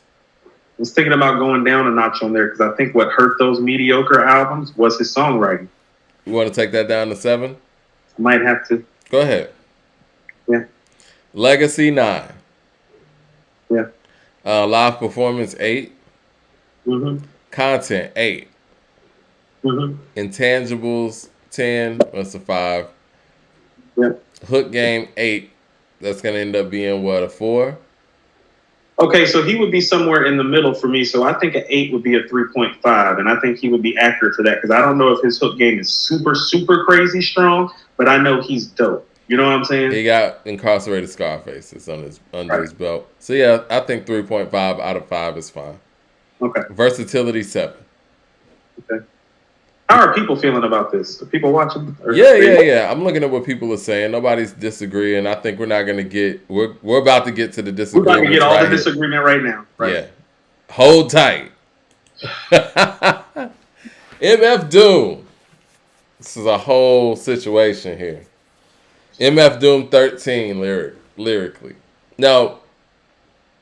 Yes, I'm staying right there. A lot of people have issue with MF Doom being 13 lyrically because Foxy's 13 lyrically, and we about to get the 100 minute. Is Foxy rated too high lyrically? Possibly. We getting to her in a minute. Okay. Let's stay on Doom. Okay. Y'all think Doom lyrically is the same as Ray and Ghost? And Biggie. Yeah, Biggie too. Right. Now watch what you're saying. You see, you look like groupies when you talk like that. Well, I don't know, man. Doom is dope lyrically. Is he Raekwon, Ghostface, Biggie? 13. Maybe we overrated Meth. No, to be honest with you, I'm skipping all around, obviously, but I'm just saying that this is what I'm hearing. Mike, you want to know what? And I mean this sincerely when I say this. Go show me a verse where Meth isn't being lyrical, really. No, that's real. Doom is not on Meth's level as a lyricist. Yeah, somebody said MF Doom, same level as Foxy. Y'all crazy. Yeah, we got to take Foxy down. Yeah. I just said we get into her in a second, but understand Doom's a 13 and not a 14. He's not Raekwon, Biggie, or Ghost. Damn sure not Rakim or Nas or Black Thought. Now, people are saying Big should be a 15 in that category. Okay, so how about this? How many times did Big get rhymed of the month in the source for Ready to Die? Or for Junior Mafia's album? He didn't. Because the lyrics weren't he wasn't lyrically as sharp. Like as a lyricist, the lyricist you were talking about, showed itself first on the Get Money remix, and then ascended until the point that he died. It wasn't like that the entirety of the time. He wasn't a supreme lyricist until right before Life After Death dropped. I'm seeing people agreeing with him being 13 now. He is. Okay. All right. We got to put all that in context. That's why we talk through these things. All right. So voice, you got him at an 8. Yeah. I'm okay with that. Got a good Delivery, voice. 9. I'm okay with that too. Storytelling, 9. Gave him better storytelling grade than Ray. Catalog of albums, 13. Now you about to take this 12 because Ray got a 13. You feel what I'm saying about how y'all? I don't know, man. I don't know about that, and I know that Doom has a lot of underground stuff, but okay, I think that his 13 is solid with that. I mean, now okay. I think so understand. Part of Ray's 13. Listen to what I'm saying. The purple tape's in there. The purple tape 2 is in there. Iron Man is in there. Into the Wu-Tang Forever's in there. His Bulletproof Wallets, his contribution to those albums are in there, and his solo catalog, and you think Doom deserves the same catalog rating. 12. All right, go ahead. Hold on. I want people to understand this too. Doom's best album might not even crack a Wu-Tang top 10. Doom's best album ain't even cracking a Wu-Tang. Oh, no. Mad Villain's definitely cracking a top 10. Mike, I can run it down for you right now. You want it? All right. Well, go ahead. What albums do you think are better than Mad Villainy? Into the Wu-Tang and Wu-Tang Forever, 1 and 2, right? Okay. That's 1 and 2 right there, right? Mike, okay. Purple Tape 1. Okay. Iron Man. Okay. Grand Clientele. Liquid Swords. Return to the 36 Chambers. Where are we at? I love Return to the 36 and I love Iron Man, but I think those might not be better than Mad Villainy. You think Mad Villainy is better than Iron Man? Are you listen? Me personally, I like the albums you're talking about, the Wu-Tang albums, but I'm just saying I see culturally. People are saying blasphemy. Cool. Mike, Mad Villainy is different, man. Blasphemy. Show me the mic performance. Hold on, listen to what I'm saying. Show me MF Doom's mic performance on Mad Villainy if it's better than Brooklyn Zoo and Shimmy Shimmy Ya. I'm telling you, man. I mean, what this album means. Silence. I don't give a fuck what it means. I care about the reality of the situation. People saying, go listen to All Caps and tell me he ain't a 15 lyrically. No. Okay, R.I.P. Doom, man. Coop's talking crazy. So let me say this to you in all caps. I'll take Mad Villainy over Iron Man. Rhyming like this for a song or two here or there does not get you a 15. It doesn't. Yeah, Jordan House says Mad Villain's better than Iron Man and Return. And I love Iron Man. I agree with that 100%. You think Mad Villain's better than Iron Man? I think it is. Name 10 songs on there off the top of your head. Listen, I told you, I'm more of a ghost. No, there are 10 classic Dirty fan. This is when there are 10 classic songs on Iron Man. There's for it. 5 on Mad Villainy. What are we talking about? He got Operation Doomsday, Mad Villainy, Food, classics, and Wu-Tang's my favorite. That's what Ross said. Yo, I mean, listen. I think all right. What we have to do is you have to admit, Coop, you don't really listen to Doom like that. I haven't. Hold on. Let me explain this to you. And I don't either. I listen to Doom, but I know that he has a fan base that swears by Doom. So just because the fan base swears by him doesn't mean that he's on the level that they say that he is, and it doesn't mean I have to swear by the shit. I know where he is. He is a superior MC and above average. He is not some iconic legend to the level of Raekwon, Ghostface, Notorious, B.I.G. on the mic. Stop that shit, because we ain't never. I think Doom is a legend. No, I said to that level. Okay. There are levels to this shit, and we leveling off where his legend resides, and it don't reside in Ghostface, Raekwon, and Biggie Smalls territory. People are saying that they listen to Mad Villainy more than Iron Man. Listen, I'm gonna have to agree with that. Now, I'm with you. And you want to know what? That's what's wrong with your ass.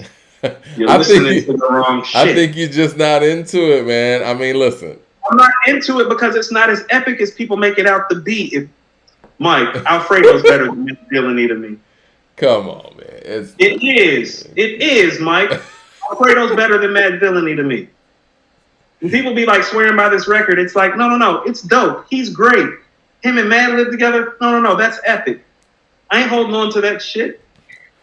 Operation Doom is dope. I might like Operation Doom more than Villainy, to be honest with you. And I do listen to his shit, but guess what? He don't wave like that outside of his hardcore fans. He don't. You want to know proof the power why he don't wave like that? Show me the industry connects and contacts while he was here that he waved like that on that level with those guys. You talking about like De La, or we're talking about collaborations? Just the whole wave, because the only person I ever heard him associated with on that level was Ghost.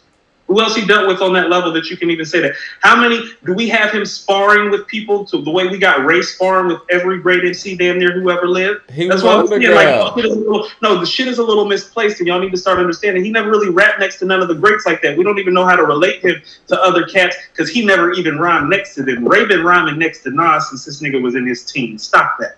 Ray Realm says, you brothers are too generous with some of these ratings, especially the lyric category. You right. I'm generous with Doom, and it's about to get worse if niggas don't stop tripping. Right. Oh my God. You rate shit accurately around here, not because of your fandom and shit, because he's an underground king. We rate the shit accurately. He's not up there with Ray and Ghost and Big. And Mad Villainy is not like that. Because much like y'all running around playing Mad Villainy, because I play accordion. That's what I'm saying. It's I play accordion. When the accordion come on, I'll be like, oh, that's that shit. Cut that shit over. Non-Plus says most Steph's favorite rapper is Doom. Listen, a rapper who don't hardly rap. That's great. Next. Right. Like I want to hear from a nigga. When the last time Most did some shit? That's what I'm saying. That's his favorite rapper. That's great. Bunch of niggas who don't hardly rap that drop albums telling me who their favorite rappers are when we listen to this shit, follow this shit all the time, every single motherfucking day. Okay. Soulmatic says, damn, Coop spitting facts. It hurts me to agree.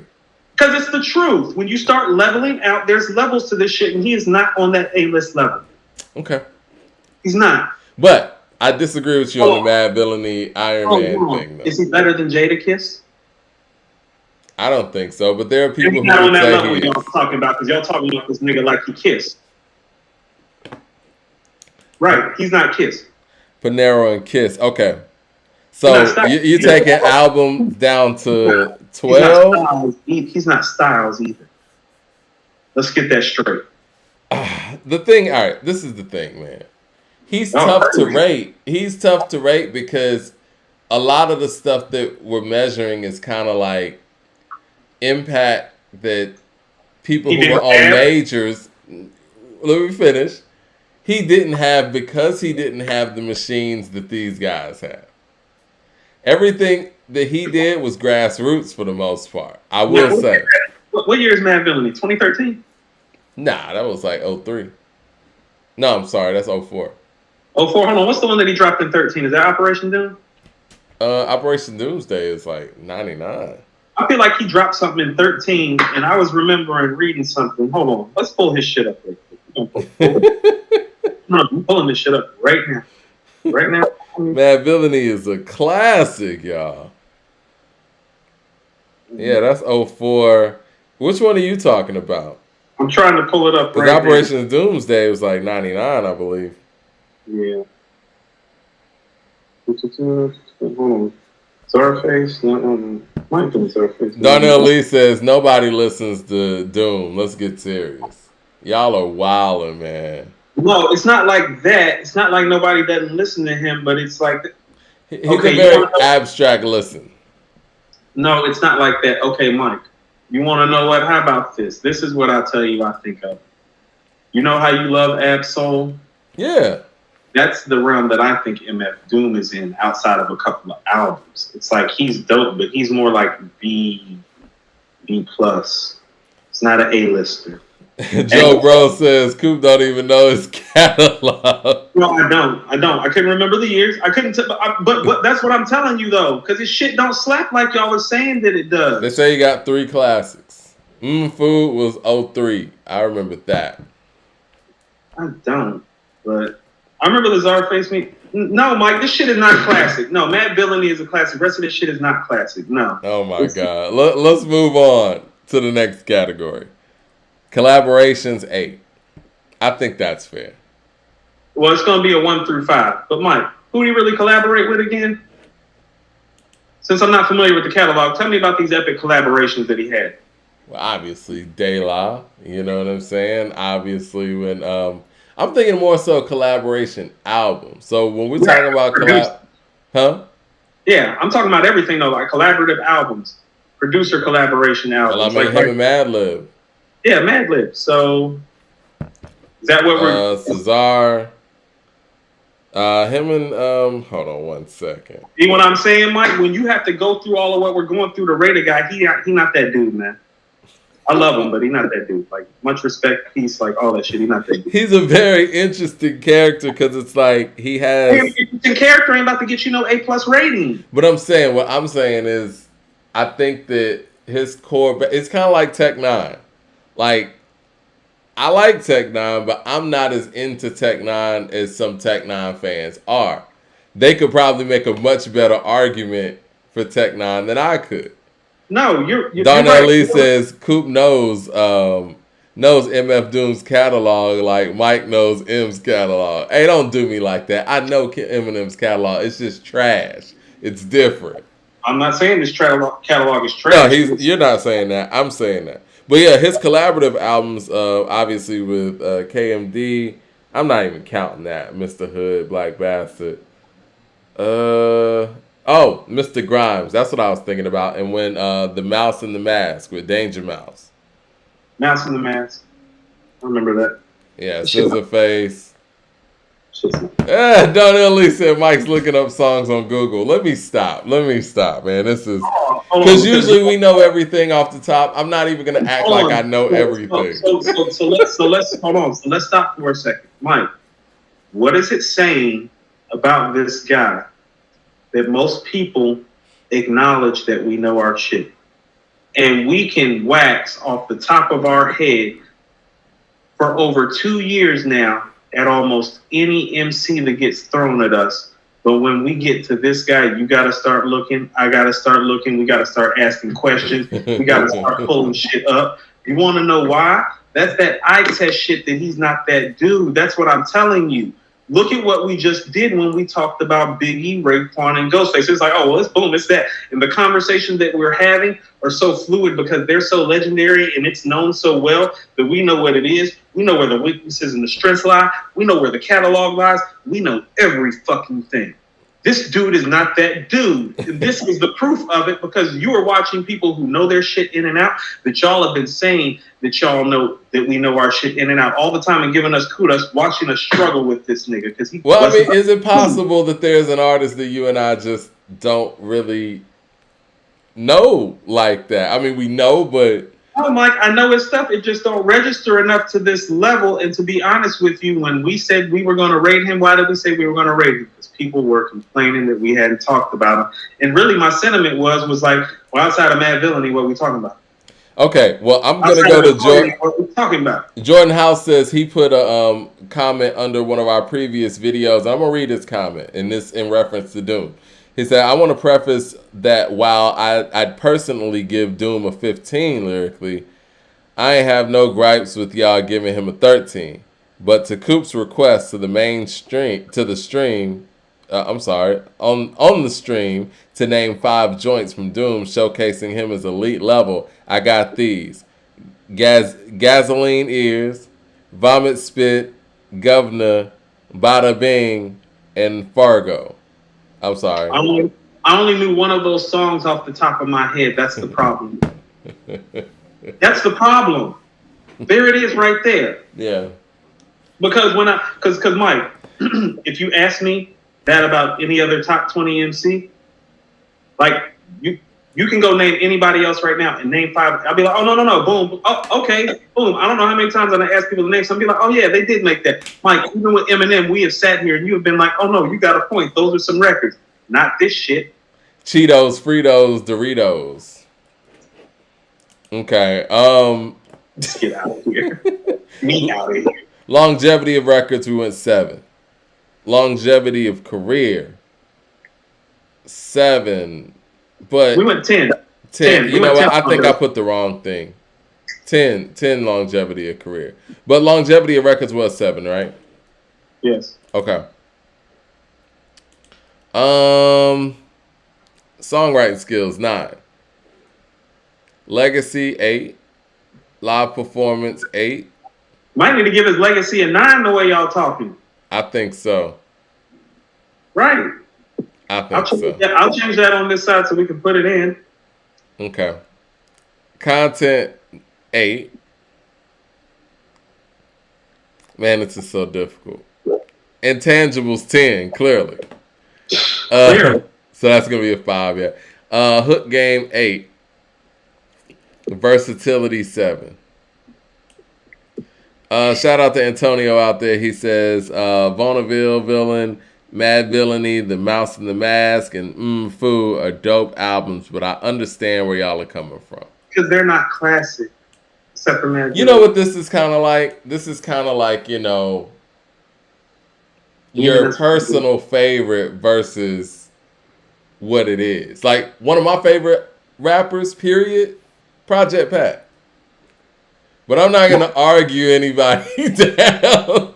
Mike, you know how I feel about Yeezy and some Trapper Die and some Trapper Die 2 up in here. Yeah. Right?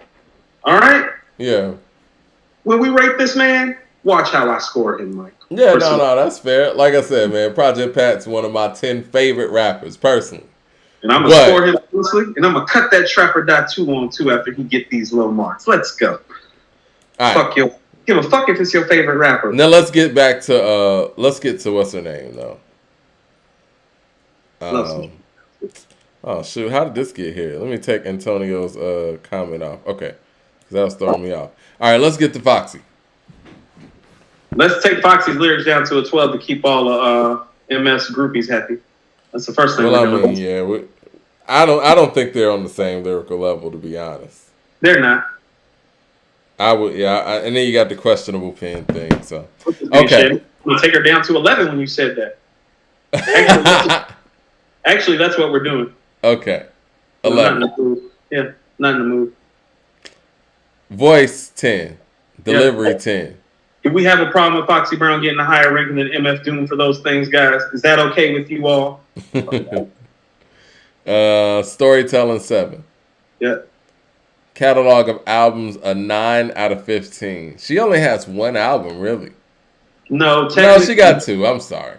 Technically 3. Black Roses never got released and was actually probably better. No, not probably, was the best album of the 3. Just never got released. That's sad. I hate that, man. Mallah had my copy. I gave it to her at Dave & Buster's one day. Collaborations 10. Longevity of records 9. Longevity of career 5. I want to get to some of these super chats real quick. Hold on. I want people to understand that people are going to be playing Foxy Brown's records way longer than they're playing MF Doom's. Next. AKs and Curtains says Doom is like a cult classic movie. I feel that. Right. And Nas the Goat says, can y'all please rate Lupe Fiasco soon? He's been asking for that. Well, you know, Nas the Goat always brings up Lupe. I got to give you that. Shout out to Lupe. I'm starting to think that you might be Lupe Fiasco. Nah, Lupe's not that attention seeking.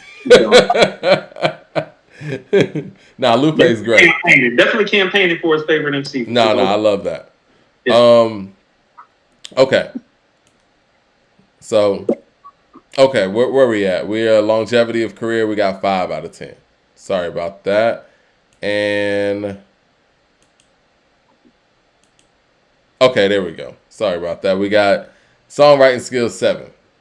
Mm-hmm. Legacy 7. Mm-hmm. Live performance 6. Content 7. Intangibles 8. Hook game 9. Let's be a 4. Yeah, and versatility 10. So hold on. So the intangibles are going to get taken down to a 3.5 and the hook game to a 4. Okay, so I love me some Foxy Brown, Mike, and you know this. See how I rated her? That was pretty harsh. But and I love it. Harsh but fair. And you do love Foxy. I would walk her into a battle with. I would take her over any female in see the battle with money on the line except for El Boogie. That's how much I think of Foxy. Do you want to do Remy Ma? You want to do Remy Ma? Yeah. Put it on the list. Okay. On my list. All right. Rick Ross. Now, this is another one people have some discussions about. You really think Rick Ross is a 13 lyrically? Rose, I took him down to 12. Okay. Rick Ross, lyrics 12. Mm-hmm. Voice, 10. Is 10. That fair? Is that okay with everybody? Is that okay? I think that's one of his. I think voice and delivery are his two strongest suits. I think his intangibles are part of it too, but yeah, go ahead. Yeah, that too. Delivery 10, storytelling 7. Yep. Catalog of albums 14. You okay with that? You're damn right. I mean, hold on. How many whack albums has he made, Mike? Yeah, his catalog is nice. He just doesn't have like that super. He doesn't have like multiple super classics, but he keeps a steady stream of consistency. Yeah, but he's got deeper than rap. God forgives and I don't. You know what I'm saying? Yeah. No. He showed in the verses that he's fully equipped. Yeah, he wants his 20-piece lemon pepper. Okay. Let's see. So we got collaborations. That's a 10. Easy. We're gonna make that a 5. Yeah. Longevity of records. Is that a 10? It is a 10. Okay. I think I'm Big Meech. I was just listening to that yesterday, actually. They still play Hustler. Whip it real hard. Whip it real hard. Yeah, they still play his shit everywhere, all the time. All right. Longevity of career, 10. Maybach Music with Drake. They're still playing that, ain't they? Yeah. Longevity of career, 10. He been in the game for a minute. Yeah, I think he's going into year number 20. I told you, 20 years is a 10 to me. Okay. All right, and so after that we got songwriting skills, 9. Songwriting is one of his strong suits. Legacy, 9. You think his legacy's a 9? Look at how the next generation of rappers have anointed him. I agree with that. He's their go-to from the previous generation. Not Tip, not Wayne, not Jeezy. And he puts people on, too. Jay Short with the super chat, he says, Ross is the GOAT. He said, Ross is the GOAT car rapper. 15 discography. Discography would be close to a 15 if he had more classics. Be a 15 if he had 2 classics in there, like some just 2 certified classics where it's just like, can't even question that. God Forgives I Don't is his best album. That's the closest thing that he had to a classic. If you think that's a classic, that's cool. That's not enough for a 15. Okay. So we got Legacy was 9. Live performance 9. Mm-hmm. Content 7. Mm-hmm. Intangibles 9. I might want to put that up to 10, or I may make that a 5, I would say. I think so too. Because, even the way he's on social media and, what I'm saying, and he has a presence about him. He does. Hook game 10. Yep. Versatility 9. Wow. I think that might be a 10. Versatility? Think about it. I mean, he did Hold Me Back and Diced Pineapples on the same album. He's pretty versatile. He is versatile. I think that's a 10. He's like no disrespect. He's the southern version of Biggie. He's like Biggie, right? I mean, obviously he's not as nice as Big on the mic like that. But when I be telling people I love Ross, that's what I low-key be saying. It's like, well, he's not big, but I'll take him. Right? Yeah. Right. Because his ability to make songs is very big, like. Well, I was about to say, you know the real separation, Mike? The only separation is really in the MC capability. Big is just clearly a superior MC. Everything else is comparable. It is. He's not better than anything than Big is. But what I'm saying is that everything that Big is great at outside of the lyrical side of things, Ross is right behind him on, not steps behind. He steps behind as a lyricist, but everything else he's just a step behind. As in delivery, vocally, songwriting, he's. Non Plus says Coop likes Ross how we like Doom. My guys made better albums and has the notoriety to stake claim to that shit though. Oh, it's different, man. It's a whole different thing. One guy makes great albums his entire career and works with everybody, and you can put him on any track, any which way at any given point in time, and he's gonna shine. As in, you put him with Drake, he shines. You put him with Styles P, he shines. Miss me with this MF Doom shit. How many dope records can MF do with Drake and then turn around and do with Styles? Stop that. That's what I'm talking about how there's levels to this shit. LP says y'all tripping on Ross, and I think he's dope. Where do y'all think that we should lower the score? We already lowered the lyrics. We lowered that. We did. And the storytelling is where it should be. Yeah. Everything else he operates at a high level on. He got low marks for content, storytelling, lyrics. Those are his weakest points. Everything else he's a well-rounded MC at. Brian says that Ross didn't make better albums than MF Doom. We'll be on that all day. Let's get to the next one. We can go song for song whenever the fuck y'all feel like it. Y'all want to go song for song with Ross and MF? You don't want to do that. You don't want to do that. Nicki Minaj, lyrics of 12. Going down to 11. Okay. No. You want to keep her at a 12? Yeah. Because she ain't got no questionable pen situation. I like that she doesn't have a questionable pen situation. Yeah. Keep going. Voice 8. Delivery a 9. Storytelling a 5. Catalog of albums 8 out of 15. Is that too harsh? No? Okay. Collaborations 10. Longevity of records 9. Longevity of career, that might need to go to a 9. Where's she at? How long has she been in the game? Well, no, the thing is, and how active is she in this year? Yeah, no. I'm fine with that. Yeah, I'm fine with that. Because she should be popping more right now than she really is. Songwriting skills 8. Legacy, did we take that to 8? Or is keeping at 9? I got a legacy at 9. 9, okay. I had it at 10, and you were the one like she ain't getting respected like she shouldn't. Okay. Yeah. Okay. Live performance 9. Content 5. Intangibles 8. Hook game 9. Versatility 10. 4. So it's gonna be a 4 and a 3.5. Yeah. Does anybody got something to say about? Yeah, any of this on Nicki y'all disagree with? Joshua Stone says Nicki Flow is a 10. I gave her, it's a 9. I mean, I gave her a 9. I don't know if it's a 10 because we don't really hear her do it like that anymore. She do got flow. I think the thing is she has some great deliveries and some bad deliveries. So yeah, kind of got to take off of that a little bit. It's more like on a 75-25 with the delivery thing. Like 75% of the time, the delivery is going to be flawless. Big Daddy Kane. Yeah, Kane. Chelsea said, y'all are some haters. Now, I want to get to some of her comments. She's a Nicki fan. She said, Nicki legacy and live performance is a 10. Well, Coop had her at a 10, and I only say she wasn't a 10 because I don't think that we appreciate, or hip-hop in general doesn't appreciate Nicki in the way that we should. Honestly, with the numbers that Nicki broke, did, she's top 10 all time in sales.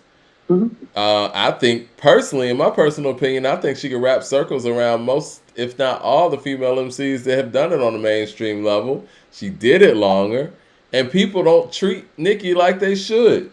They should be treating Nicki out here like they treat Queen Latifah and Lauryn Hill. That's fair. First of all, she cannot rap Foxy, in my opinion, but the rest of the mainstream girls, you're right. Yeah, I mean, and the fact that people don't treat her like Lauryn Hill, I think that her legacy is a 9 instead of a 10, because we had Lauren's legacy at a 10. Mike, she doesn't deserve to get treated like Lauryn Hill. She's not Lauryn Hill on the money. No, I agree with that. But I'm saying, if we talk about putting in the work, she did that. Put in all the work, quote Amber Mark. She did that. Down in all the dirt. Nicki's underappreciated. I mean, with the numbers she put up for hip-hop artists, like... I get both sides. I was going to side with you just because you're more into the media side of things than I am, and so that's why I gave it the 9. Because for me, it's a 10 on site. Damian Harris says Nicki's album were commercial trash. That's why I might. And you know what? I think that's a fair point. I think the reason why she sold a bunch was because she was making pop music, but that also docked her on the hip hop side of things. Yes. And that's where we're at. Yeah, and it shows in the catalog getting an 8. Yeah. Big Daddy Kane, 15 lyrics. Voice right. 9. Delivery 10. Storytelling 6.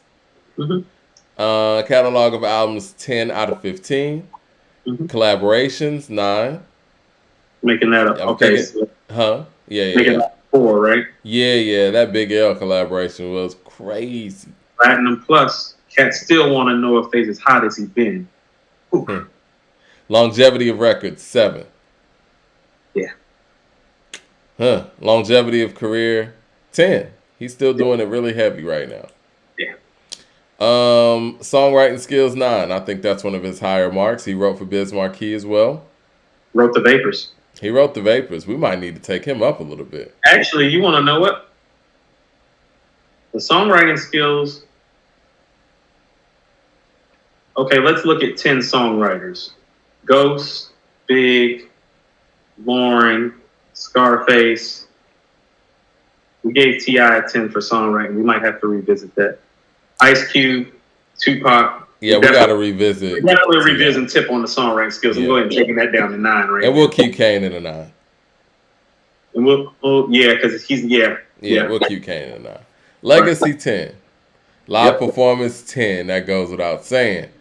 He's like the measuring stick for the live performance. Hold on. So I want people to understand something about an A-list MC. You see how we're going through this Kane shit and ain't much of an argument like it was with Doom. Lyrics 15. Yep. Delivery 10. Yep. Hold on. Career 10. Yep. Performance 10.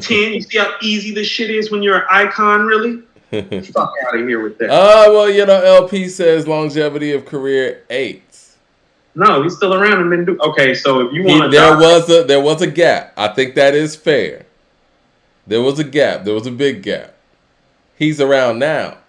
When's the gap? 91 to when's Veterans Day come out? 97. Yeah, 97, 98, and then there's a gap again. No, there wasn't that much of a gap after that. He was around. He floated around after that. Okay. I'll go to 9. I'm not giving him an 8 for longevity. Okay. Mike, we just saw him live last year. Oh yeah, I know. Don't tell me that's fresh in my mind too. That shit is on my mind. And he looks great. And he's killing it. It's on my mind how he performed in front of us and how he performed in front of that Versus crowd. Oh yeah, it's fresh on my mind too. So 9. I think a 9's fair. I like that. I like the honesty. Okay, content 8, intangibles 10. Yeah. Hook game 7. So that's gonna be a 3. Okay. Hold on. No, that's a 2. I'm about to say, would that be a 2? Like Ghost? Yeah. Jay Short with the super chat. He says Kane and Nas gotta have the same legacy score. Yeah. Okay. Versatility 10. Yeah. Okay. Boom. Okay. Well, Slick Rick. Who can rap and dance like this? Who can rap and dance like this? Nobody. Literally nobody. Slick Rick lyrics 14. Sticking with that. Yes.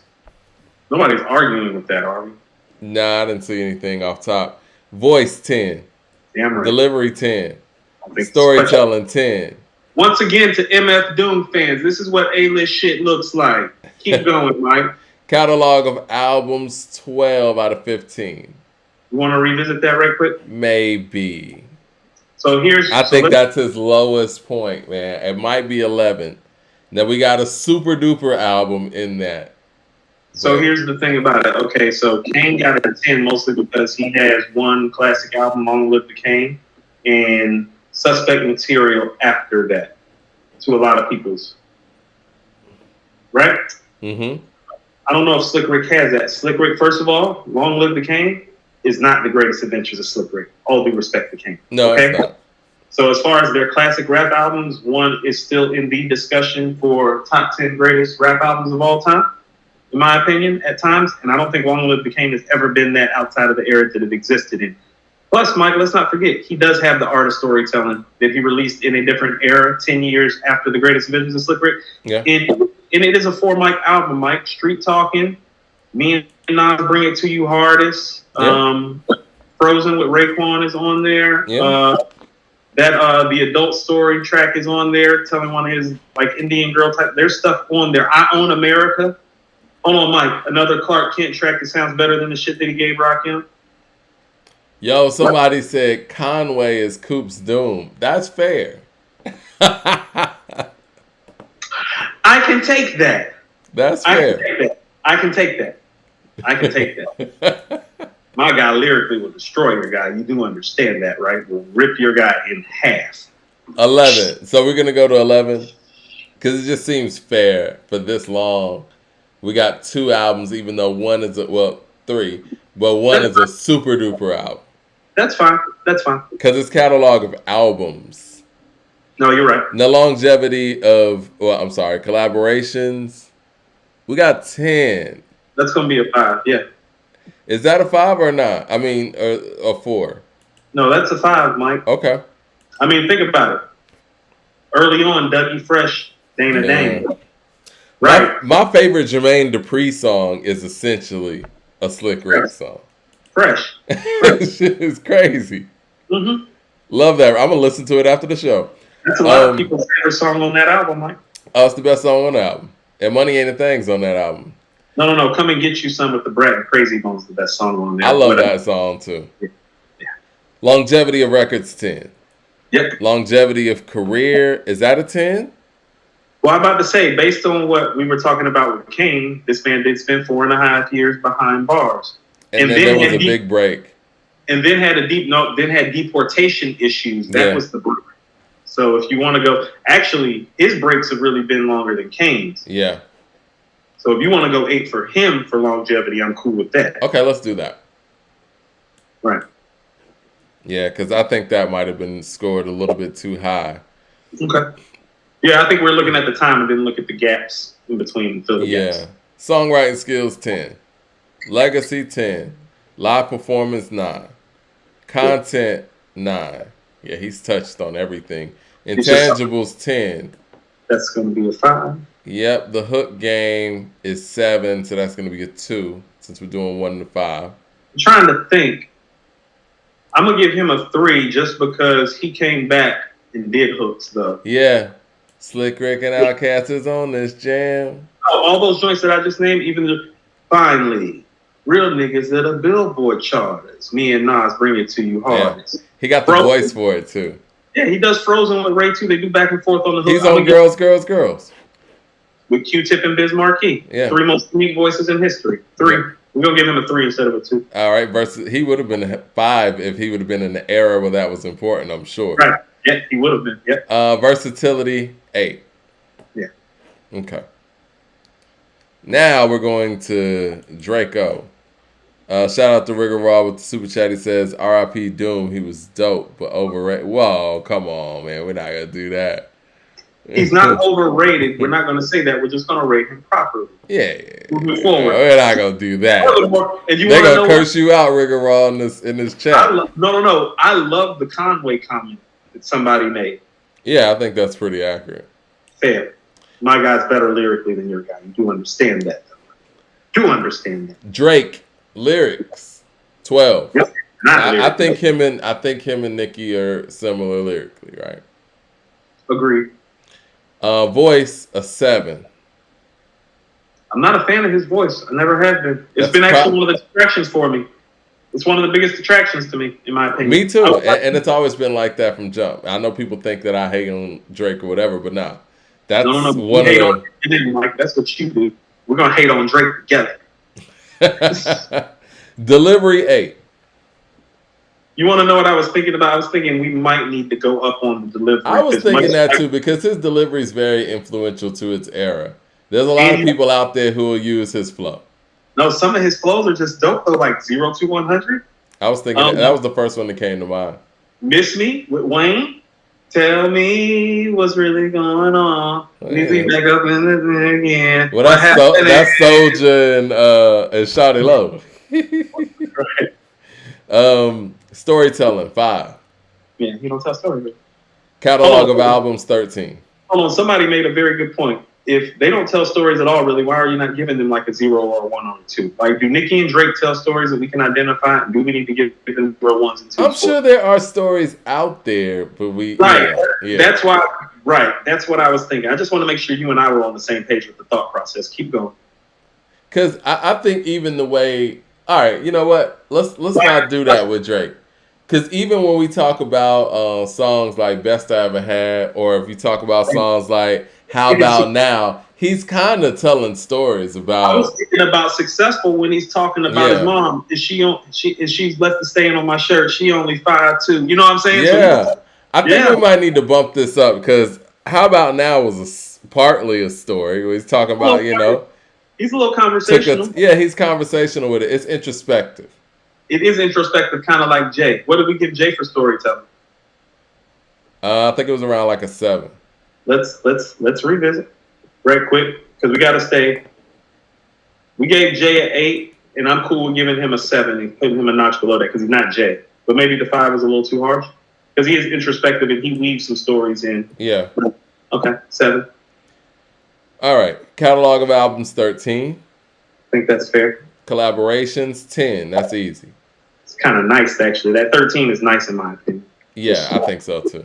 Longevity of records, 9. Longevity of career. Actually, Mike, if we're going to be real, we need to go 10 on the longevity of records. Okay. This shit still get played everywhere. Everywhere. Longevity of career, is that 9 or 10? I have it at a 9, but it's sending it into 10 because he hadn't hit the 20-year mark. Okay. And he hasn't really taken any breaks. He's been active. Active. Got to give him credit for that. Yes. Comes to work. Goes to work. Songwriting skills, 9. And I know people are going to say questionable pen or whatever, but we kind of justified that because he writes for singers, written for Alicia Keys. He writes for others, and he puts songs together very well. I thought about this. Does his songwriting skills apply outside of the hip-hop format in regards to rating him, though? Like, does he deserve that R&B songwriter credit right here in this hip-hop sphere? I think so. I think so. I mean, because we did similar things with Andre 3000 and stuff. Okay, if that's the case. And Lauryn Hill. Okay, so Missy's getting a 10 for her songwriting. Of course. Okay, all right. Legacy, 10. Yeah. Live performance, 7. Yeah. Content, 9. Intangibles, 10. Hook game, 10. Versatility, 10. Yeah. I mean, those last 3, those are his strong suits to me. The Mad Max says Drake has look what I've done. Yeah. Well, look what you've done. Excuse me. Yeah. So that's stories there. He got stories. Oh, how now about this? Nicki though? I don't know if Nicki got stories. I'm about to mess people up. I listen to MF Doom more than I listen to Drake. Drake's still about to score better. How about that? Well, I think on that note we can get up out of here, man. We going on 4 hours. Yeah, man, great show. And next week looks like we got Pusha T, allegedly. We'll see. And if you caught the April Fool's joke or didn't or whatever, yeah, Kendrick's not coming out the week after that. That was just April Fool's, so.